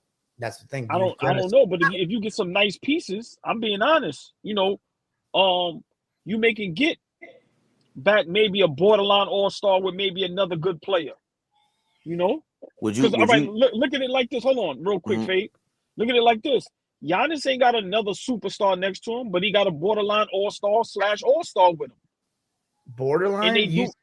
Drew Holiday, you had him on your first team All-NBA. So that's an right. No. Yeah, yes, but that's for this first year. But I'm saying, let's just say with him and Chris Middleton, them dudes ain't superstars.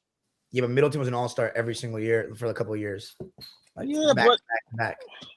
I understand, but I mean, like I said, I can be wrong, but I think them dudes is getting in getting in each other's way. No, that's been be wrong though. No, that's been the case. It's very take-turnsy, but I think when you have two players that are like basically good at the same things, like that's what it's going to be.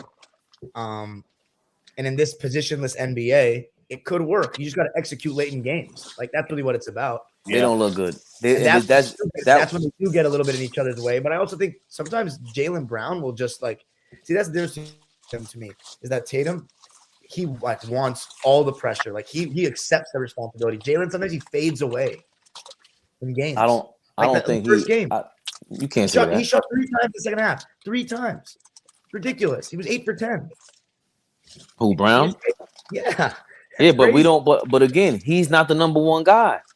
You can't say that, and then we can't say Jason Tatum is up and down, but he wants all the smoke. No, the hell he does not.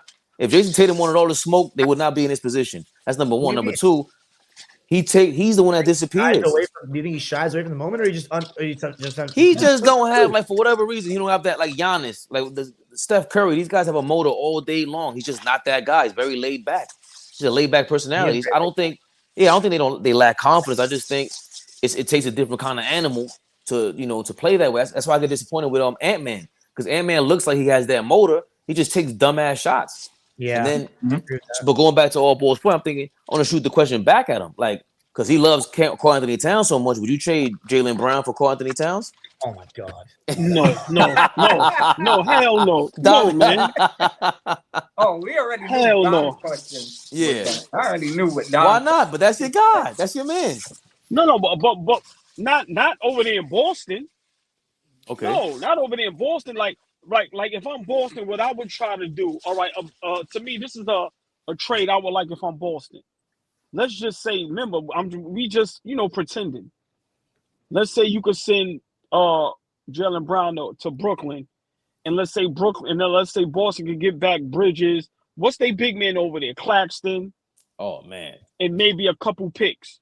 That's what I would do. Nets ain't doing that. But no. I'm just pretending. But I'm just saying something like that. That changes everything. Yeah. Right. That's all I'm saying. I would do something like that in a heartbeat. Let me ask you this, AllBall. Yeah. Do you think that Jason Tatum and Jaylen Brown, if they don't win this year, are incapable of winning the championship in the future? Because like one's 25 and the other's like 27. Like they will be in their prime soon. Like are we not going to even wait for them to get in their primes? Because like imagine how scary they could be, especially with years of chemistry. Like it took Stockton and Malone till they were like in their 30s to make it to the finals. Yeah, sometimes patience works. Okay, no, you have a great point, Don. But after this year, how long would they have been together?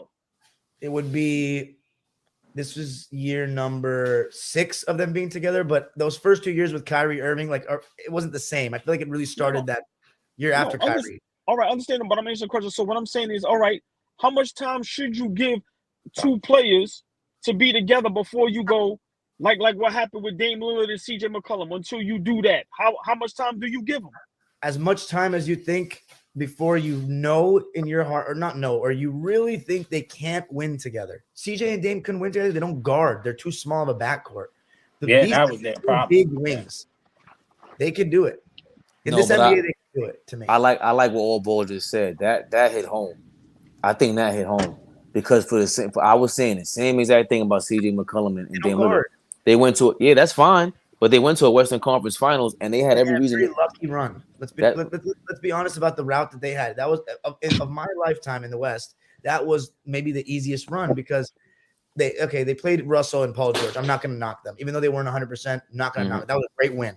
Second round, they played a Denver team that had never been to the playoffs yet with Jokic, and they won in a Game 7. But then they got swept by the Warriors with who was out. I remember.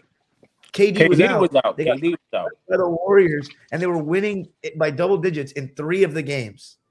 Right, but hold on, Don. But hold on, y'all. I don't remember. I just said that as an example. I'm not comparing Dame and CJ to Jaylen and Tatum. What I'm saying is, I like Tatum and Brown together.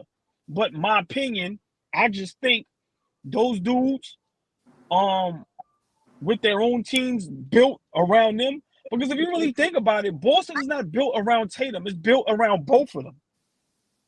Yeah, but if you give Tatum another big man and another button all-star, where now we know this is Tatum's team, I think it'll be different outcomes. I really do.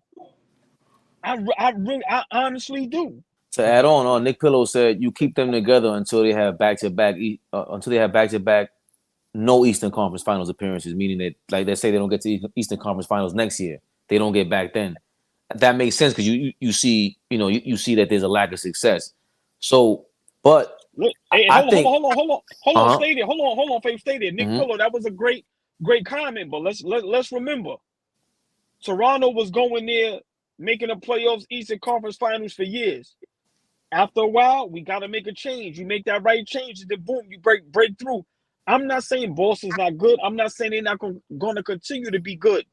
But what if we having this same talk 3 years from now and they don't win a ring? Yeah.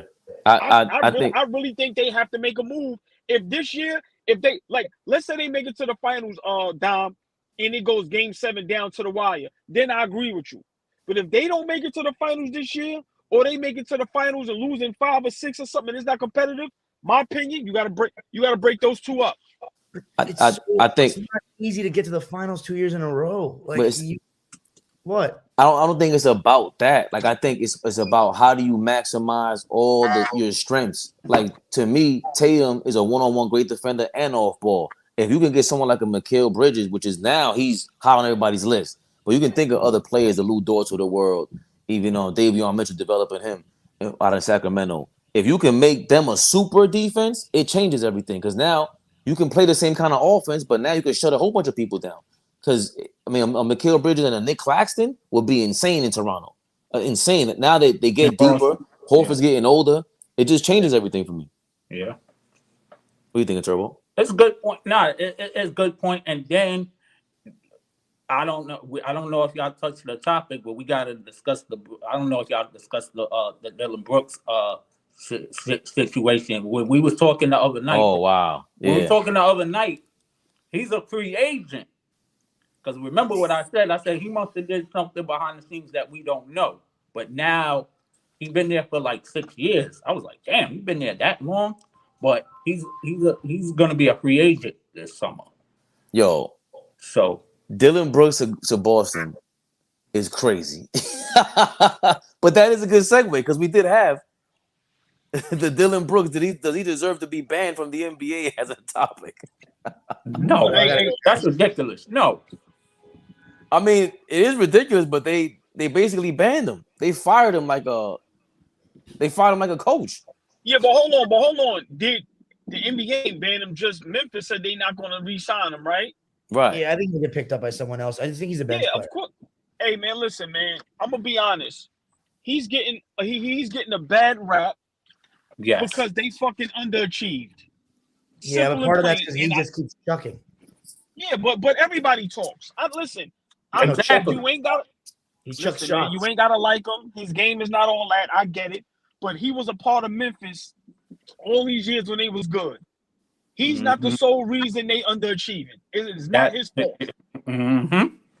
They making him a scapegoat. I really feel like that. Of course. 1,000%. I'm sorry. And all that, the LeBron thing, and he disrespect. Man, all these dudes talk crazy. The shit Draymond Green saying is way worse than what Dillon Brooks does. That is a fact. Stop it. Yeah. He just got teed up against the Lakers. Hold on. I know so one thing I'm not going to do. I know they two totally different players. I know Draymond Green got the rings, and he's a better player. I'm not comparing them. But I'm saying Memphis Grizzlies have underachieved. Damn near the best record. You got a superstar. I see it. And y'all play.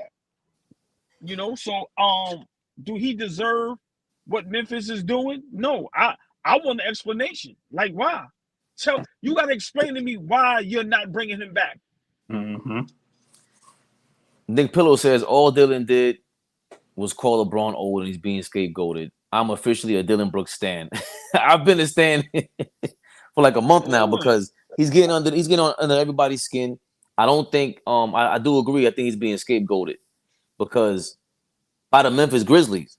Like, how do you go out of your way and endorse him? That's what I've been saying. You put him on a pedestal. He's the leader of the team. He's over there sitting with his hair like always doing the Stone Cold Steve Austin outfits, and he was sitting side by side with Ja.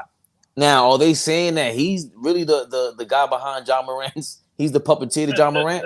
You know what I'm saying? Like, I don't know. If that's the case, then it is what it is. But it was the way they got rid of him. It wasn't like, if you done with him, all right, cool. The day after you guys get beat down, you put it out there saying we want nothing to do with you, basically. That was foul. But what happens if they would have won the series? You would have heard nothing. That's the crazy part about it. Like, what if they would have won the series? You would have heard. There wouldn't have been a peep. I think if they won the series, Brooks would have had to have a different kind of series. It wouldn't have gone that way. Like, they would have had to have figured something out. So I don't know. That's tough. Saying, that's a tough if. It is.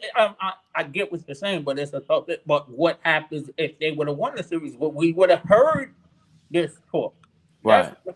That's the question. Yeah. Because this bravado was what got him there. Like, exactly. like they're totally forgetting that LeBron, yeah, he went 20 and 20. He got 20 rebounds and everything.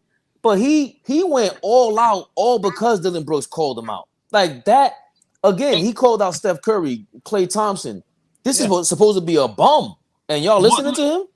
But listen, you know, I went back and watched some of Dylan Brooks' games, right? And yes, he's not a great player, but he was a part of that nucleus. He was a part of what they had going on. He was a part of that success. He played a part in that. He had a terrible series. I agree to that. Horrible. You cannot talk like that and literally do like his body language, everything was horrific. So this is what I'm guessing. Did they tell you that during the series? Right. Did they say during the series? Did they say during the series, we're not going to bring you back? Like, you understand what I'm saying? For him, because it's times I watched him on the court, and it was like he looked nervous and scared. Yeah. Yeah. So, you know, I don't know what's up with that, but he's one of my light-skinned brothers. You know, I root for the light-skinned gang. But also, Memphis got a problem. But, hold on, Fabe. Didn't I say this before the Dylan Brooks thing? I said Memphis got a problem on their hands. They got to figure out what they're going to do with John Morant and what they're going to do with the coach. Yeah, that's what I've been saying that. Nick Pillow just said that, but to your point, because remember Draymond said that 2 months ago. Yo, does your team like you? This, that, and the third. Hold on, Draymond. How you know that? Why do you know that? Like that to me is crazy. So something going on in that organization, even if you don't like him, yo, to me personally, unless he's that way towards his teammates, that might be a problem. But when they came out after Draymond said that, they all kind of they were supporting him. They were on camera, hoisting him up like, yeah, he tried to get us, he tried to, break the team up and everything. But Draymond didn't hit out of nowhere. And Draymond got a big mouth. And for Draymond to out him the way that he did, I hope, Draymond and LeBron come out and be like, nah, he's just playing the character or whatever it is, because that's foul. Draymond called that man an idiot. So at the end of the day, everybody say something crazy. We say stuff crazy. That's life. It's not like, we all out of control. But for Memphis to do it like that, this is why that organization is not going to succeed. And I see now why they didn't get out the first round. I picked them to beat the Lakers, which they should have. There was a younger, better team, in my opinion. But I see now why they're not going to go nowhere. And Fabe, you thought I was crazy when I said John Morant need to ask for a trade. I didn't think you were. That, oh, maybe I did. Maybe I did think you were crazy. I remember. Yeah. I said I would love him in New York. I said because once again, he's must-see TV. Yeah. But this is why John Morant needs to get out of Memphis. I'm sorry. Keeping it real goes wrong. That's what's going to happen with the Grizzlies. Straight up. So I mean, we're basically in rapid fire territory. What do we think? Hold on, we got some comments. The King getting bounced. Brooks shoot 39% and 31% from three. Yeah, that's terrible. Yeah, he's horrible. That's horrific. But see, that's terrible. But Patrick Beverley's not good. You can't tell me Patrick Beverley's good. Like he's in the NBA. Draymond Green's full of it, man. Patrick Beverley knows he's full of it. That character always exists. You can't have two of those characters on the same team. You can't. Then you go too crazy. Then you go too. And that's my thing. I think John Morant and one of these dudes is just like Dylan Brooks, and they can't have two of them guys on the same squad. Yeah. Yeah, you don't want to have the believe team when you just had like four crazy guys on one team. Nah. We also got to talk about Mike Budenholzer. I thought he was fired, or they agreed to part ways. To part ways. Did you see that? I didn't see it. Part way. I hate when people say part ways. Why they just don't? Yo, this is what kills me when a white coach and them say that. They never did. But when a black coach, they fired. They never do that when it comes to black coaches. Black coaches he got fired. But when a white coach, we parted ways. But in Turbo, he got fired. But Turbo, look, I said that earlier. I've seen some reports that they didn't say he got fired. They said they agreed to part ways. But now I'm hearing that quick, he might get a job with Toronto. Hey. But then that might open up the door for Nick Nurse. Well, that's what they're saying. They want Nick Nurse. That was what I read, and I thought it was from Shams. That he said, they're looking to part ways mutually with Budenholzer and go for Nick Nurse. And then I'm seeing, who who just made a they just made Darvin Ham came out and he said, "Yo, my condolences to Budenholzer's family. They just lost his brother. You know, God bless the dead. He got into a car accident during the round 1 series. Oh, so wow. I'm thinking like maybe they're trying to be careful with how they. How I they get the word whole because like to your point, Turbo, they fired Mike Brown in LA after like 5 games on the Lakers. Like I forgot about that. That but fast, you know I forgot. But Fabe, he deserved to be fired. Steve Nash had deserved to be fired. And big shout to Budenholzer, may God bless his family and condolences.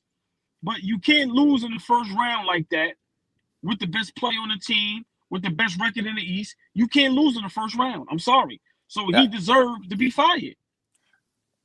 Kobe did Mike Brown dirty. Yeah, I'm telling you, that's been the rumors for me that I read about that. Kobe got Mike Brown fired, but after 5 games, AllBall.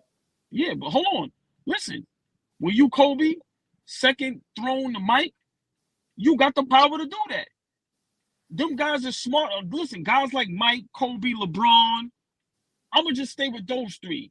I think they got a high enough basketball IQ. Magic too, because remember, Magic got I know, but I'm all right. You know, you're right. I was gonna try to say this error, but I said Mike. Yes, Magic. I'm gonna say even a Larry Bird. I throw in even Isaiah Thomas. Certain players, I think they have a high enough basketball IQ. So within 5 games, go get him out of here. With this coach, we ain't gonna get to the promised land. So I get that, but I think there's still a treatment of him. Like that's Los Angeles. They know how to get rid of people the right way. So what I'm saying is, I don't want to put it that way, but Mike Brown, if he had a death in the family, something like that, would they have gone about it differently? Because I think this plays into how they really want to, put the news out there that he's gone. Because that family's going through a lot.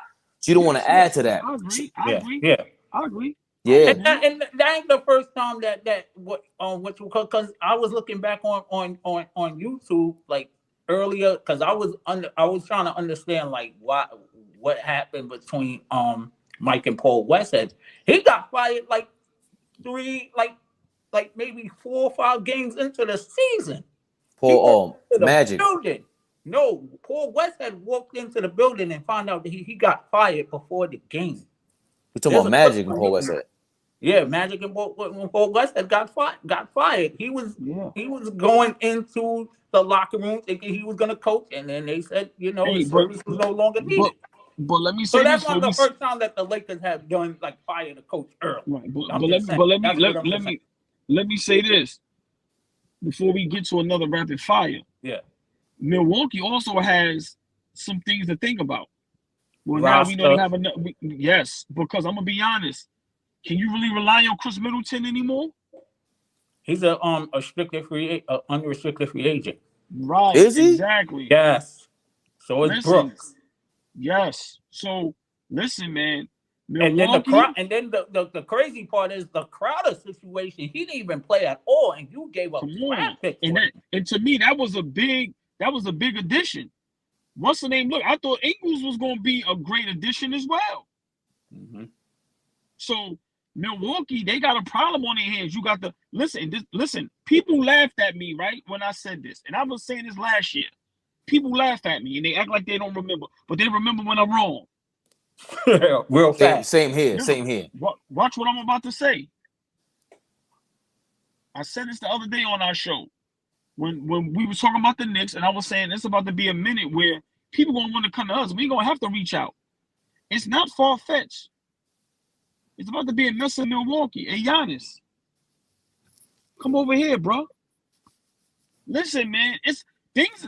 The floodgates is about to open, Turbo. That's what I said but again, hold on, boy. Now you're going back and forth here because that was my point with Kevin Durant and Kyrie. We don't need them. Build the core up and build something where people want a respectable place where someone like Giannis will want to come over. He don't want to come here with KD and Kyrie running amok. What I'm saying, you was right about that. I admit that. I'll tell everybody. Fabian, you was in the beginning. I wanted Kyrie and KD. Remember, I had inside info. They were supposed to be in blue and orange. I knew that before everybody. Right. Fabian ain't never worn them. He always said that, so I give you props for that. But what I'm saying is, last year, I was always saying 2-3 years from now, meaning now the future, this year, next year, the year after, I always said a guy like Giannis belongs to New York. Milwaukee's not a big enough market for him. He will become a billionaire in New York. You're not going to become a billionaire in Milwaukee. I'm sorry. Right, but that again, that's the I don't know what Mel's talking about. That's why you need to save lives. Okay, we found somebody, so no longer need your services. I mean, see, this is where Mel kind of like it is a business, but you got to see right through. You got to see what the writing on the wall. They like Budenholzer. Budenholzer comes from the Popovich family tree. Mm-hmm. These guys know each other, and they're not gonna let Darvin Ham didn't come out of nowhere and say something like that. Nah, he's trying to lighten the media shit up so his man could get a light exit. They kept Budenholzer because they won the championship, bro. No, if they didn't win, he was out of here. Oh yeah, I get that. But what I'm saying is that you got to see Jeff Woods. What's going on, Jeff Woods? Let's go, Knicks. That's right. I think he's from Facebook, Jeff Woods. Jeff Woods, what's up, baby? Yes, sir. I think I'm just saying with that, the media, it's a media game. So they know he's on the way out. It's not like he lost the championship 5 games in, kick him out. You know, he doesn't have anything going on in his personal life. I think that's how they salute their own people. Because you see Darvin Ham, what he said was that's family. Him and his family, that's my family now. So, but going back to the other point, you don't have that situation in place with Giannis, for Giannis or any other superstar to make the $1 billion. Because, it's so ill you said that. The new TV deal, that new CBA agreement went through so quickly. And you see Draymond talking. That's why I fucks with Draymond. Draymond reads between them lines. The big time teams, the Knicks, the Clippers, they all have what? We got MSG Network. The Nets got the Yes Network. The Clippers have Clipper Vision. I wish Don was back on here. All that stuff is going to pertain to the players. They wanted a bigger percentage of all of that. So, right. So now, imagine if you're Giannis, you have no reason to stay in Milwaukee. None.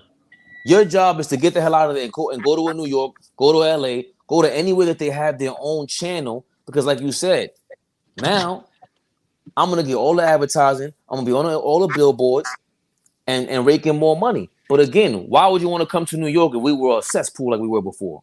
Right, now we got it better. Now we got it better. Hey, Turbo, Faye, just think about this. Just imagine Giannis coming to the Knicks and getting us a championship. Right? Listen. And that'd be his second championship. Now you get talks to the likes of top 10. You're a New York legend. And your endorsement, it'll be out of control. So that's why I say Memphis with Ja Morant, Milwaukee, Giannis, they have some things to think about because they both underachieved and they both failed this year. And it's looking like it's going to continue to happen because Boston ain't going nowhere. Philly ain't going nowhere. My Knicks ain't going nowhere. And y'all still going to have problems with Miami. Fact. In the West, the Lakers ain't going nowhere. Golden State ain't going nowhere. Phoenix ain't going nowhere. Denver ain't going nowhere. So Memphis, y'all still going to have problems. What y'all going to do? And then Sacramento is coming. Right, I'm sorry. Great, thank you, Turbo. In Sacramento. And the Thunder is coming. Yeah. Great point.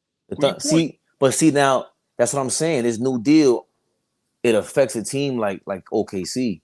They're mad about this. They are mad about this because they know it's even more of a reason why Sam Presti got to get rid of these draft picks and keep them on a low tier. They could never be ill unless they get the KD, Harden, and Westbrook thing again, which is rare. That's 3 MVPs. If they don't get that, they're not competing with us. But Fabian, they got SGA. Remember, they got Chet. They got a nice young nucleus over there, man. How long? Right. All right. You have a point. But hopefully they learn their lesson from last time. Yeah. Yeah. You got to at least keep 2, at least have them like each other and want to play with each other. Listen, you keep Chet, you keep SGA together, and you build around that. And then the Rockets are going to be better now that Udoka is coaching. He's going to bring some discipline. But Turbo, if OKC is smart, you let SGA and Chet, how can I say this? You let them have some input. Listen, you got to find a way to keep those guys because you have 2 guys that can typically keep you relevant.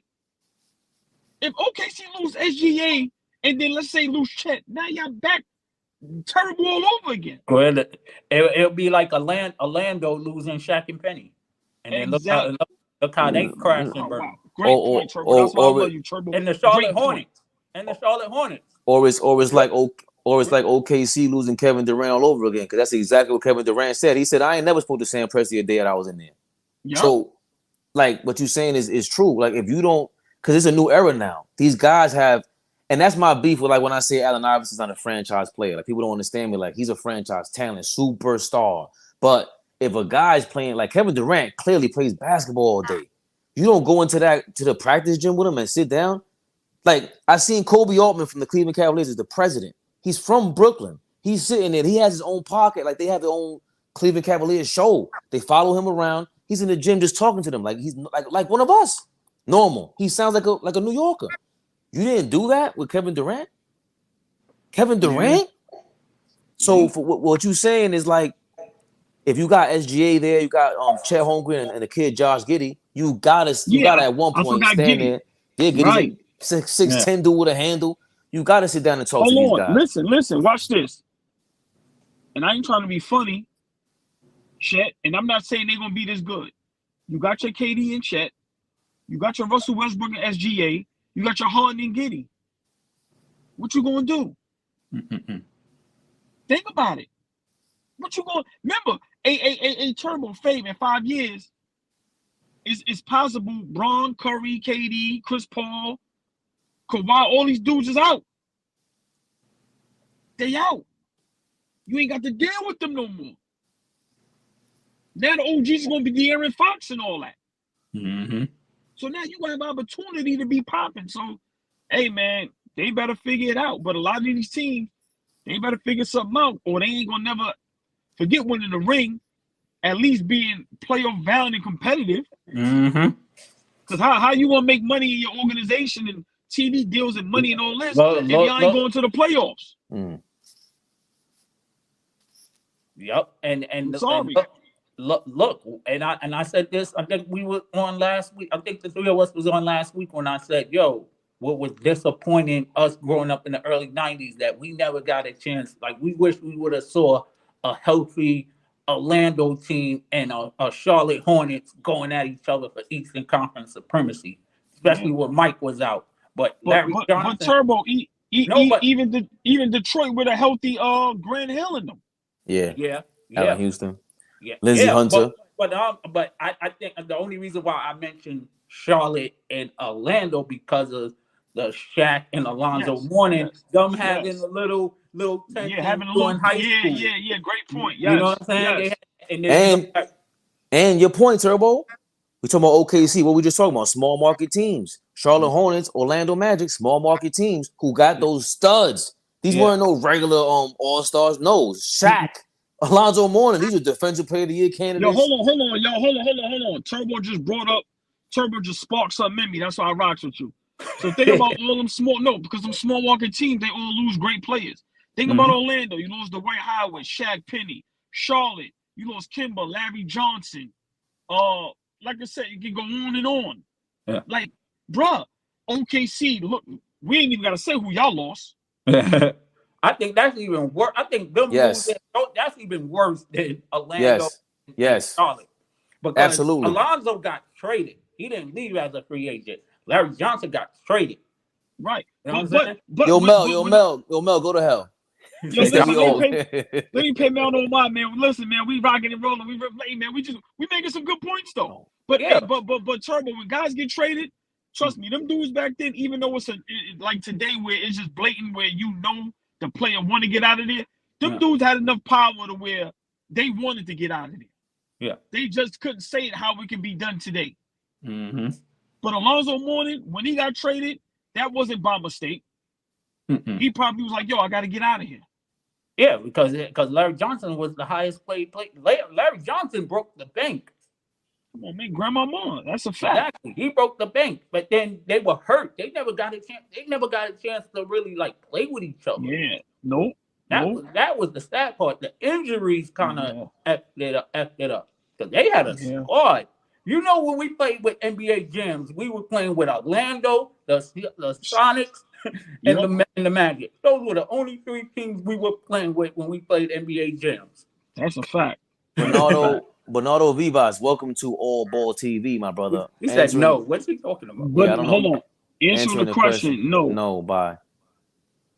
What's the Bernardo question? Vivas. Hello, Vivas? my brother. Bernardo. Bernardo's an ill name, by the way. Look. Bernardo Vivas, ¿cómo está? ¿Qué tú quieres? ¿Qué tu nombre? Yeah. No, ¿Cómo te llamas? Hey, look. Fea. ¿Qué tú quieres, fea? Yeah. I know Cat. it all, baby. You and Starks. What was you and Starks? Oh, I think he was talking about the NBA jams. If I'm correct. If I'm correctly, he can say I'm right or wrong. Yeah, probably. There was a secret code. NBA.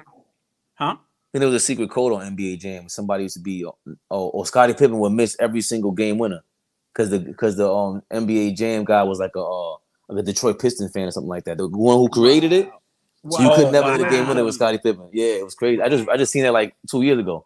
That's NBA crazy. Jam, y'all 70s babies. Yo, NBA Jam was on fire. Hey, Mel, mind your business, Mel. Don't be telling nobody age up here, man. Mind your business, Mel. We played Mortal Kombat too when it first came out, Mel. I ain't gonna lie, I'm still playing Mario Brothers, man. I'm not gonna even lie. Greatest game ever made, man. I'm sorry. A fact. I'm sorry. Yeah. NBA Jam, that was the game, man. Come on. I ain't gonna lie. Nah. Before that though, I'm being real. Lakers versus Celtics was the game. We're gonna do double dribble next. No, double dribble. That's legendary. That's before crazy. everything. That's with Tecmo Bowl and all that. Yo, double dribble. The Cleveland team they were the best jump shooting team. I used to kill with that. Double dribble might be the best graphics ever.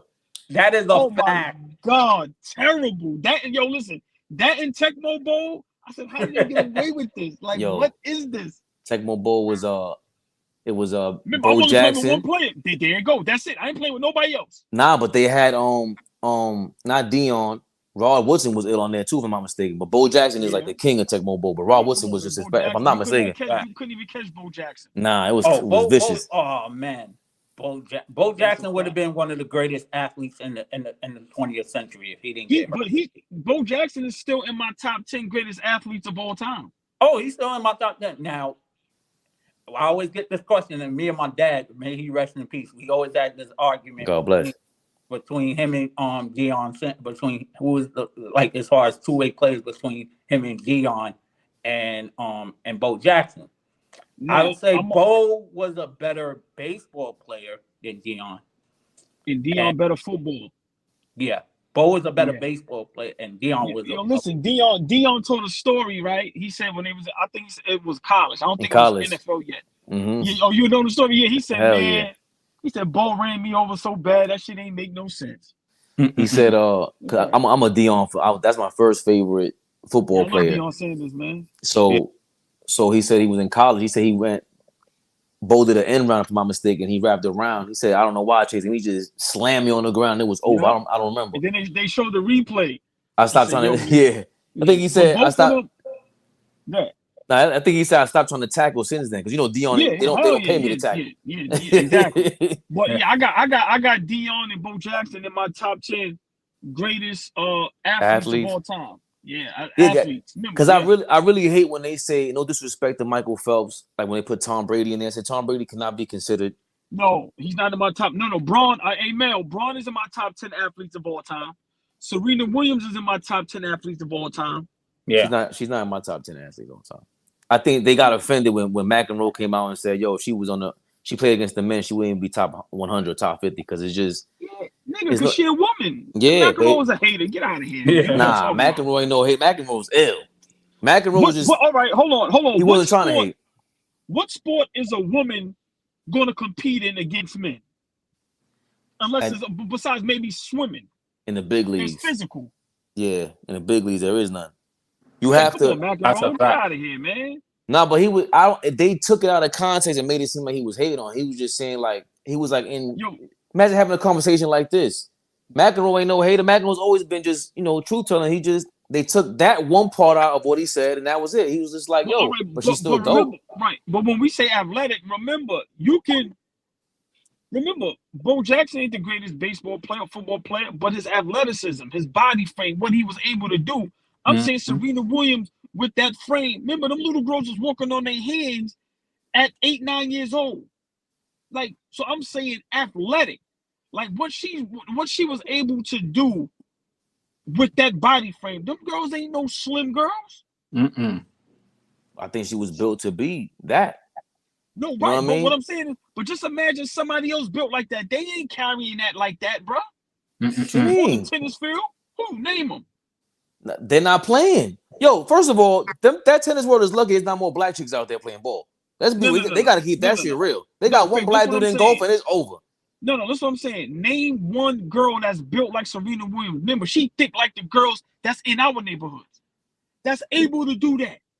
They don't train like. Remember that they got a pops like that. That's my point, nigga. Athleticism. Nah, bro. They're lucky. The reason why that's a whole class thing. Who do you know that plays tennis? Like they don't. If we had a tennis court and we had people training to go play tennis in the hood like that, they'd be way more tennis players. They don't want them in there. That's a country club.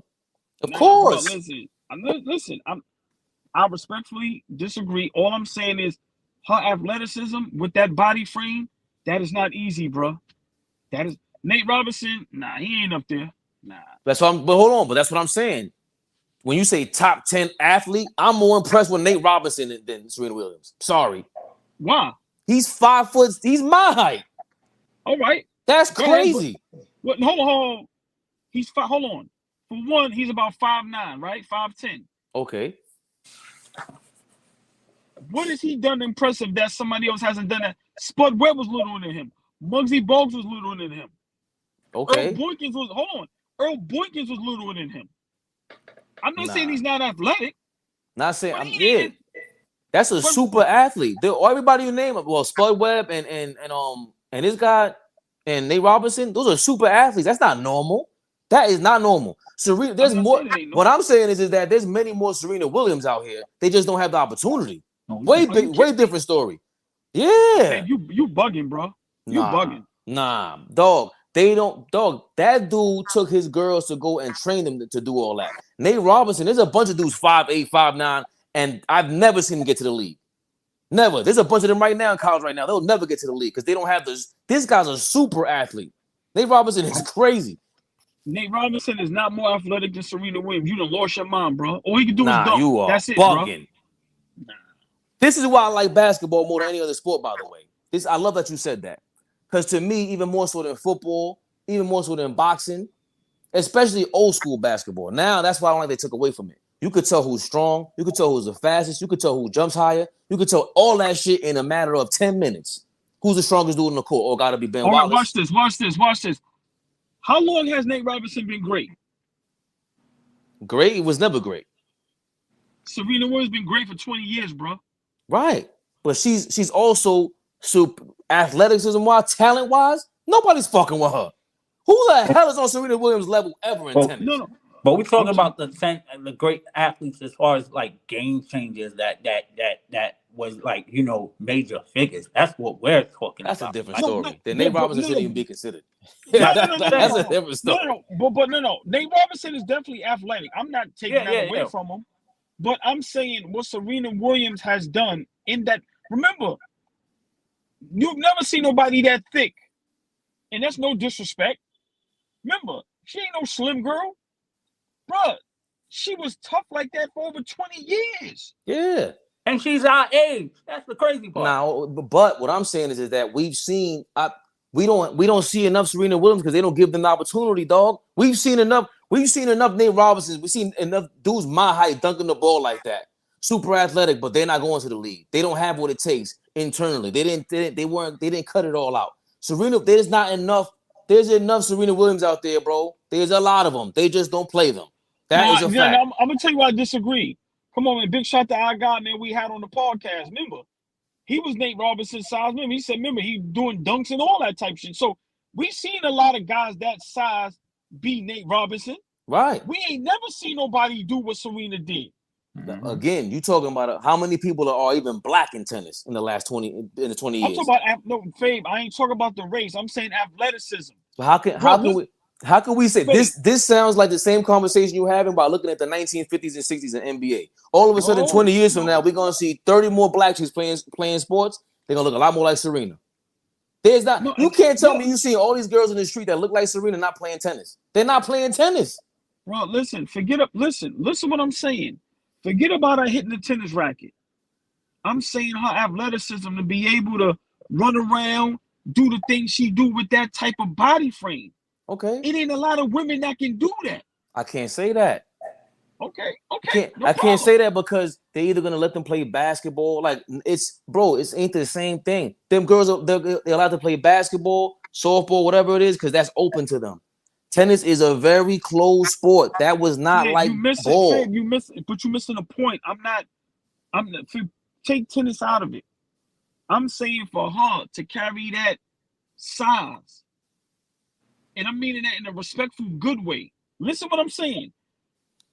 I don't see no girls thick like that being able to do that. That's what I'm trying to tell you. I think that there definitely are, but they're not. They weren't allowed to do that for some time. And Venus and Serena they broke it all that. They broke those doors down. So let's switch subjects. My opinion, greatest athlete of all time. You ever heard of Jim Thorpe? Of course, the 1950s. He's American Indian. Yes. He said he might be the greatest of all time. Yeah. Was he considered a triathlon or decathlon? Yeah, did everything. Yeah, did everything. Yep. And they try to keep that under the rugs. But see, I know you wanted to switch the subject and everything, but like, I think people confuse. That's how they sneak in the Tom Brady's of the world to that conversation, or even Michael Phelps. Like, yes, Michael Phelps is super athletic and super successful. That shit was never done before. He killed the Olympics. All right, cool. But you can't prove to me that he's more athletic than LeBron. You know what I mean? Like, right. I gotta see what he does somewhere else. Like, swimming doesn't prove enough for me. Like, I'm not saying LeBron will beat him at swimming, but I think he might be more athletic. Like, there's nothing that Michael Phelps did to prove to me that he's more athletic than the average basketball player. Like, that's what so when we point to like Jim Thorpe, he did all that in the Olympics at that time, and he did a bunch of shit to prove his speed, his strength in a lot of ways. But I think a sport like basketball and football is so continuous.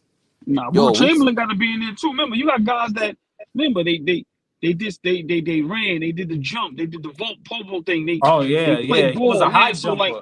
Will Chamberlain was a high jumper. I don't think they consider Will Chamberlain enough either. Like, he was. That's why when they talk about him, I'm like, yo, we were talking about the other day. Who was saying that was on their turnbuckle when they were saying it wasn't Mel. It was Mel. It was Zach, Dime, somebody else. They were saying it was a disappointment what Will Chamberlain did, because you only beat Bill Russell like that, and like you were like way better than him. So for you to only get one chip versus him was way disappointing, because it's like you were a decathlon guy, you were really a globetrotter, you really super athletic. Arnold Schwarzenegger said like, yo, this guy's the most strongest guy in the world.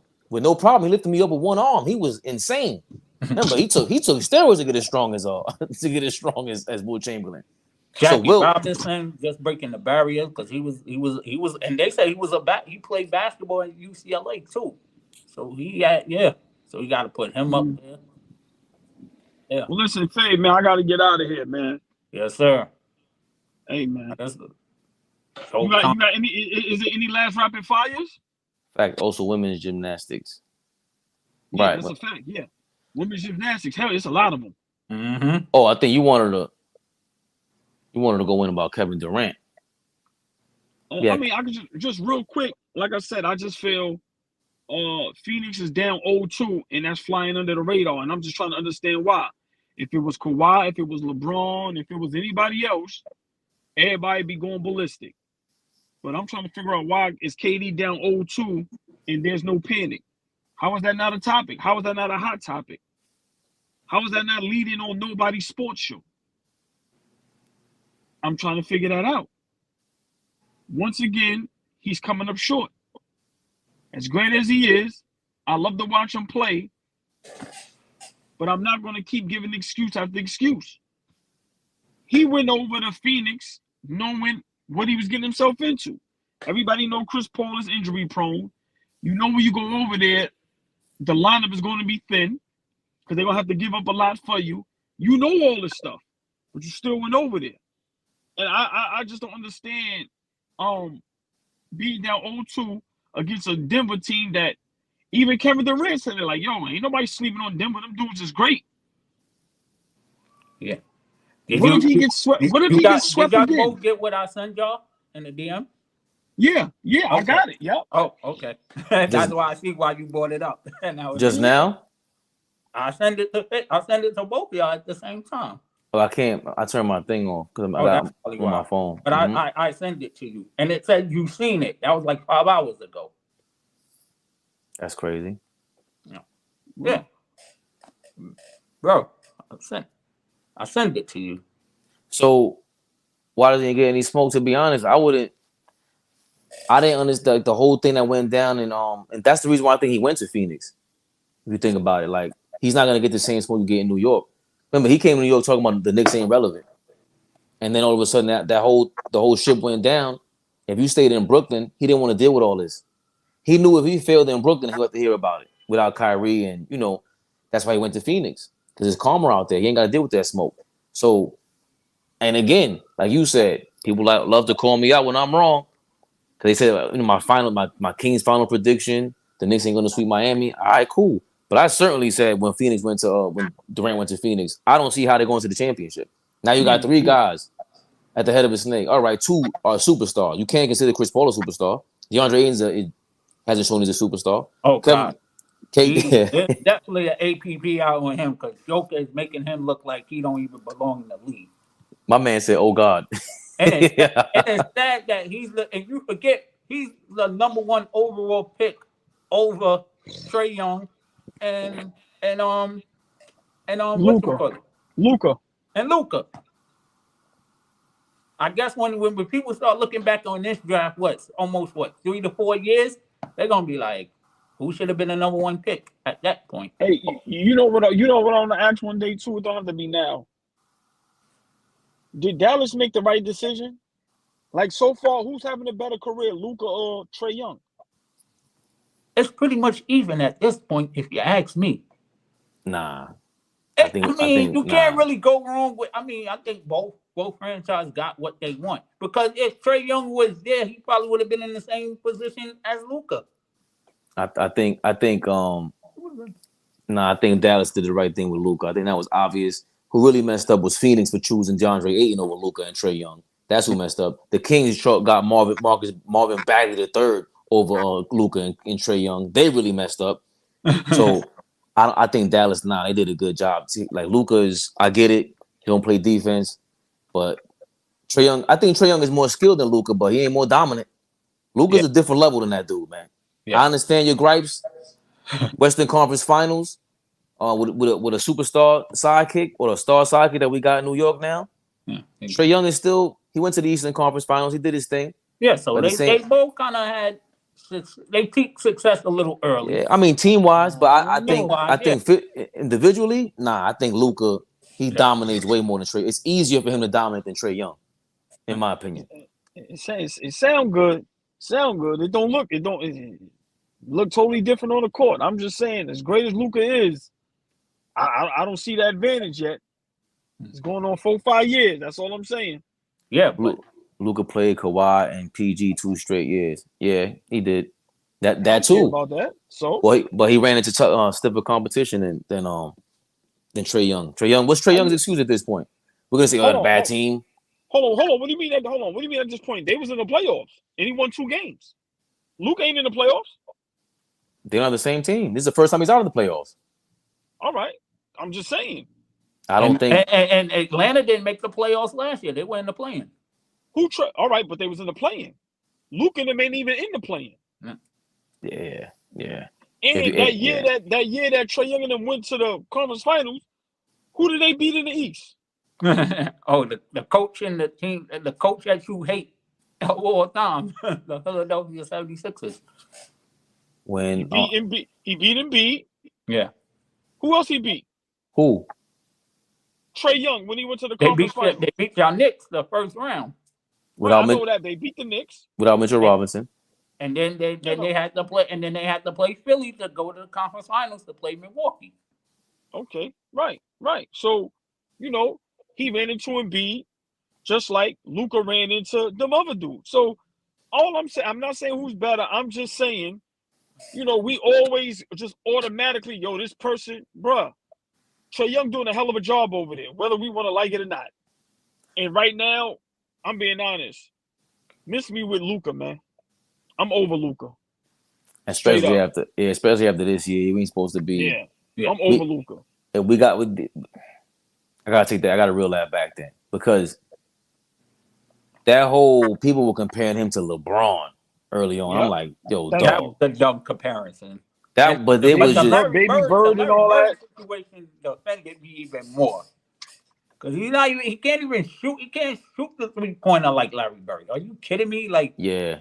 Like, that was the worst. That was the worst. And Jerry West, I respect you as one of the great basketball minds, but for you to compare him, that's probably the dumbest thing you ever said in your whole entire basketball career, sir. And I respect you as a GM and one of the great basketball minds. But you lost your mind when you compared Luka to Larry Bird. That was just insane. I agree. Insane. I love you, but I respect you, but that was insane. Luka had 63 on the Knicks. Yeah, he did, but so what? Yeah. We gotta take that back. It's true. Like, hold on. Because that's Mel, right? Yeah. Where's Luka at now? Where's the Knicks at now? Yeah. I know. Yeah. Y'all listen. Y'all dudes go super hard pause for the players y'all favor. It's okay, but y'all laugh at us when we go hard for our basketball team. For a team. Bro, you talking about Luka has 63 on us. Where Luka at now, and where the Knicks at now? Yeah. Also, I'm a big fan on. It's not just losing; it's how you lose. Like Trae Young went down with that shit, man. Like that game, he won that game for them.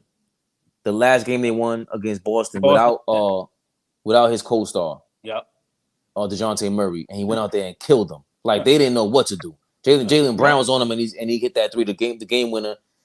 That has to be a conversation we revisit.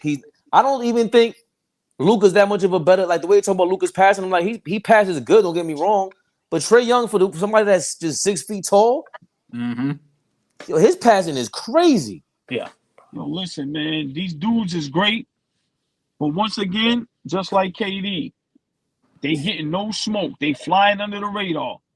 Like I said, KD is down 0-2. Now, the series is never over till it's over. But why is no platforms? Why is nobody talking about that? Because once again, if it was anybody else down 0-2, we'd be on here. If the Knicks was down 0-2 right now, oh man, y'all be having a parade. Everybody will be hating and laughing at y'all right now. Are you kidding me? Yeah. It ain't no excuses for us. It's the excuse for Phoenix is Chris Paul and they ain't got no bench. Once again, if you leave your job and go to another job, the other job has a stupid supervisor and the workers don't love the work and you still go there, that's on you. I agree about the KD smoke. Because that's the thing about him too that he got from LeBron. 1 minute he's, how the Knicks relevant. I got burner accounts. I'm a superstar. I'm Kevin Durant. Next minute he plays victim. I don't like all that shit. Yeah. He does dance. He doesn't.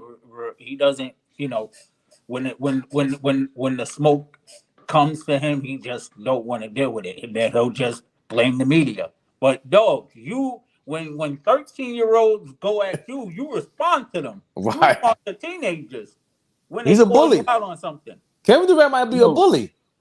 It's a great, man, listen, man, great player, man. I love to watch him play. But once again, if we're going to talk about everybody else, everybody got to get the smoke, man. And, like I said, it's no excuse if you one of the GOATs. Let me see.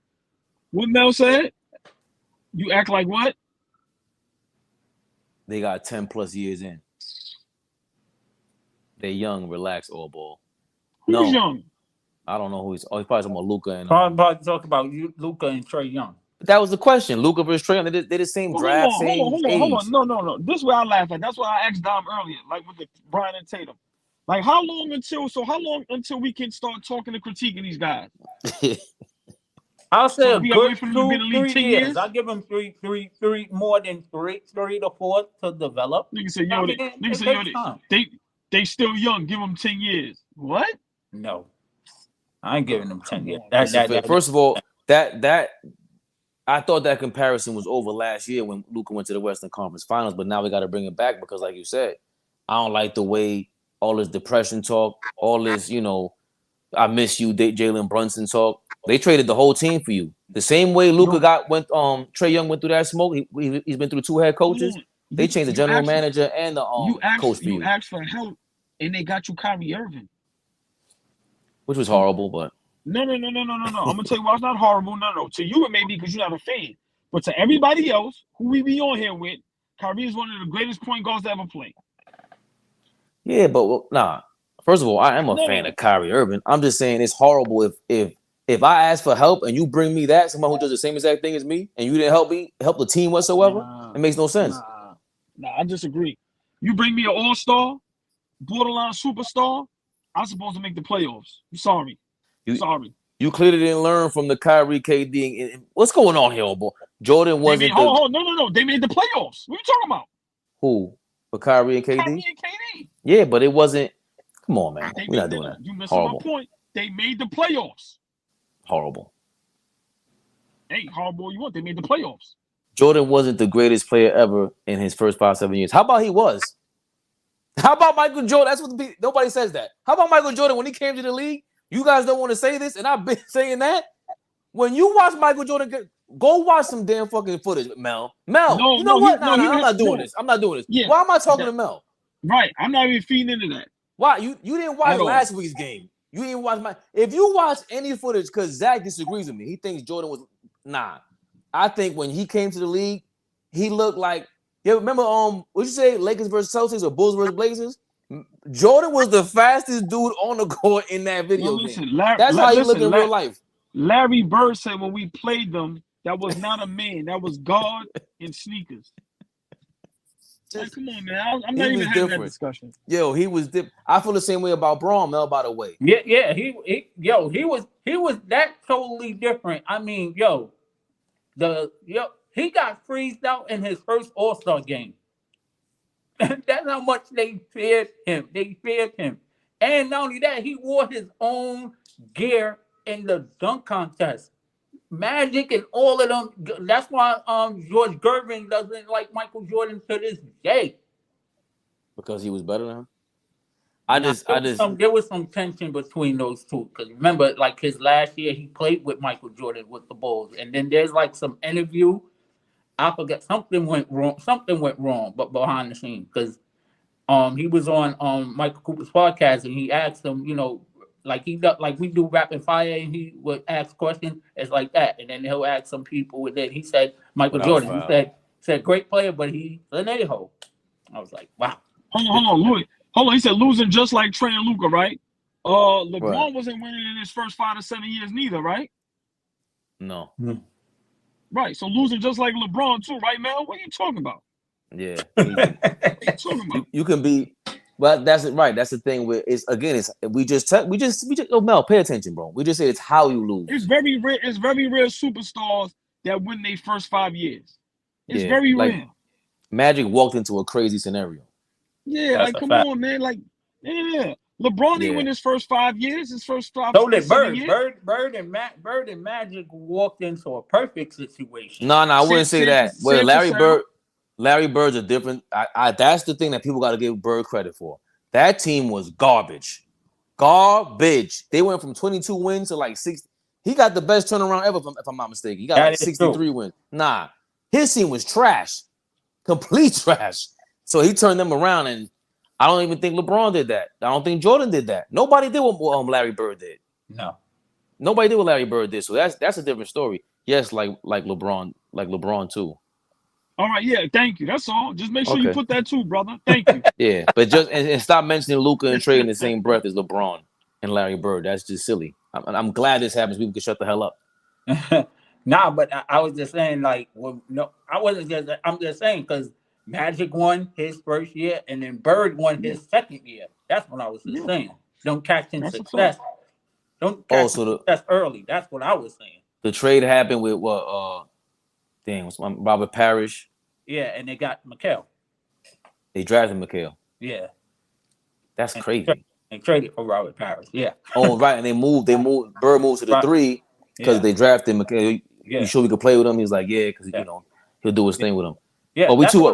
that's what I was saying. I wasn't saying like the team when we said that Magic walked into a perfect situation. So did Larry Bird because they both won back. It's crazy. They won back to back. Yeah, both So won. early. Yeah. Oh, you're absolutely right. That's You're absolutely right. I just always That's want what to I mean. highlight But that. Larry Bird, yeah, but that Celtic team was Right. horrible. I And just want. even Cornbread Maxwell was like, yo, how does that? Because he went to go see a game in I think a last season game, and everybody was cheering for him. He was like, how this dude gonna help us out? And he found out, and they turned it around. I was like, damn, that's crazy. Is another young buck question. How many times did Jordan beat Bird? Never.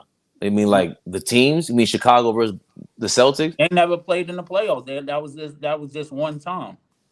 I just think that when we do that, that turns into something else. And I never like you never hear me say like from time to time I do it, but if unless you the Magic, you the Magic and Bird is different. You got two teams that could play against each other in the championship or for something or have some high stakes. Jordan's teams were trash.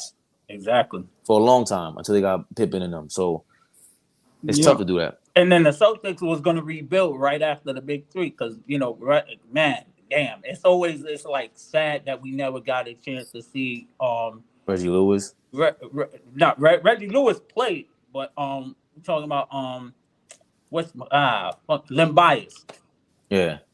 We never really that was like the saddest story ever in the NBA because we really because those two was battling each other in college. It would have been dope to see them go at each other in the NBA. So Bird is not better than Jordan, Mel. Yeah, I'm out of here on that note, man. I ain't got time to Yeah. You want to say something about the Knicks real quick or not? Nah, I'll wait for that. I'll wait for that for tomorrow, baby. Yeah, because y'all play Saturday. Yeah, y'all got. Yeah, I see y'all tomorrow at 2 o'clock. Y'all got y'all play at 4 on Saturday? Y'all play early? 3:30. God damn. The NBA, man. What are y'all doing, man? Y'all should have the Knicks and Miami play at prime time. Nobody's coming out that early to see the Miami Heat and the Knicks. The afternoon. Turbo said so. You heard him. What are you doing? So on behalf of Turbo, who came through today? Don Dropper Turbo. Zay made his AllBallTV live appearance. Yes, Mel. Mel was in the building. Yeah.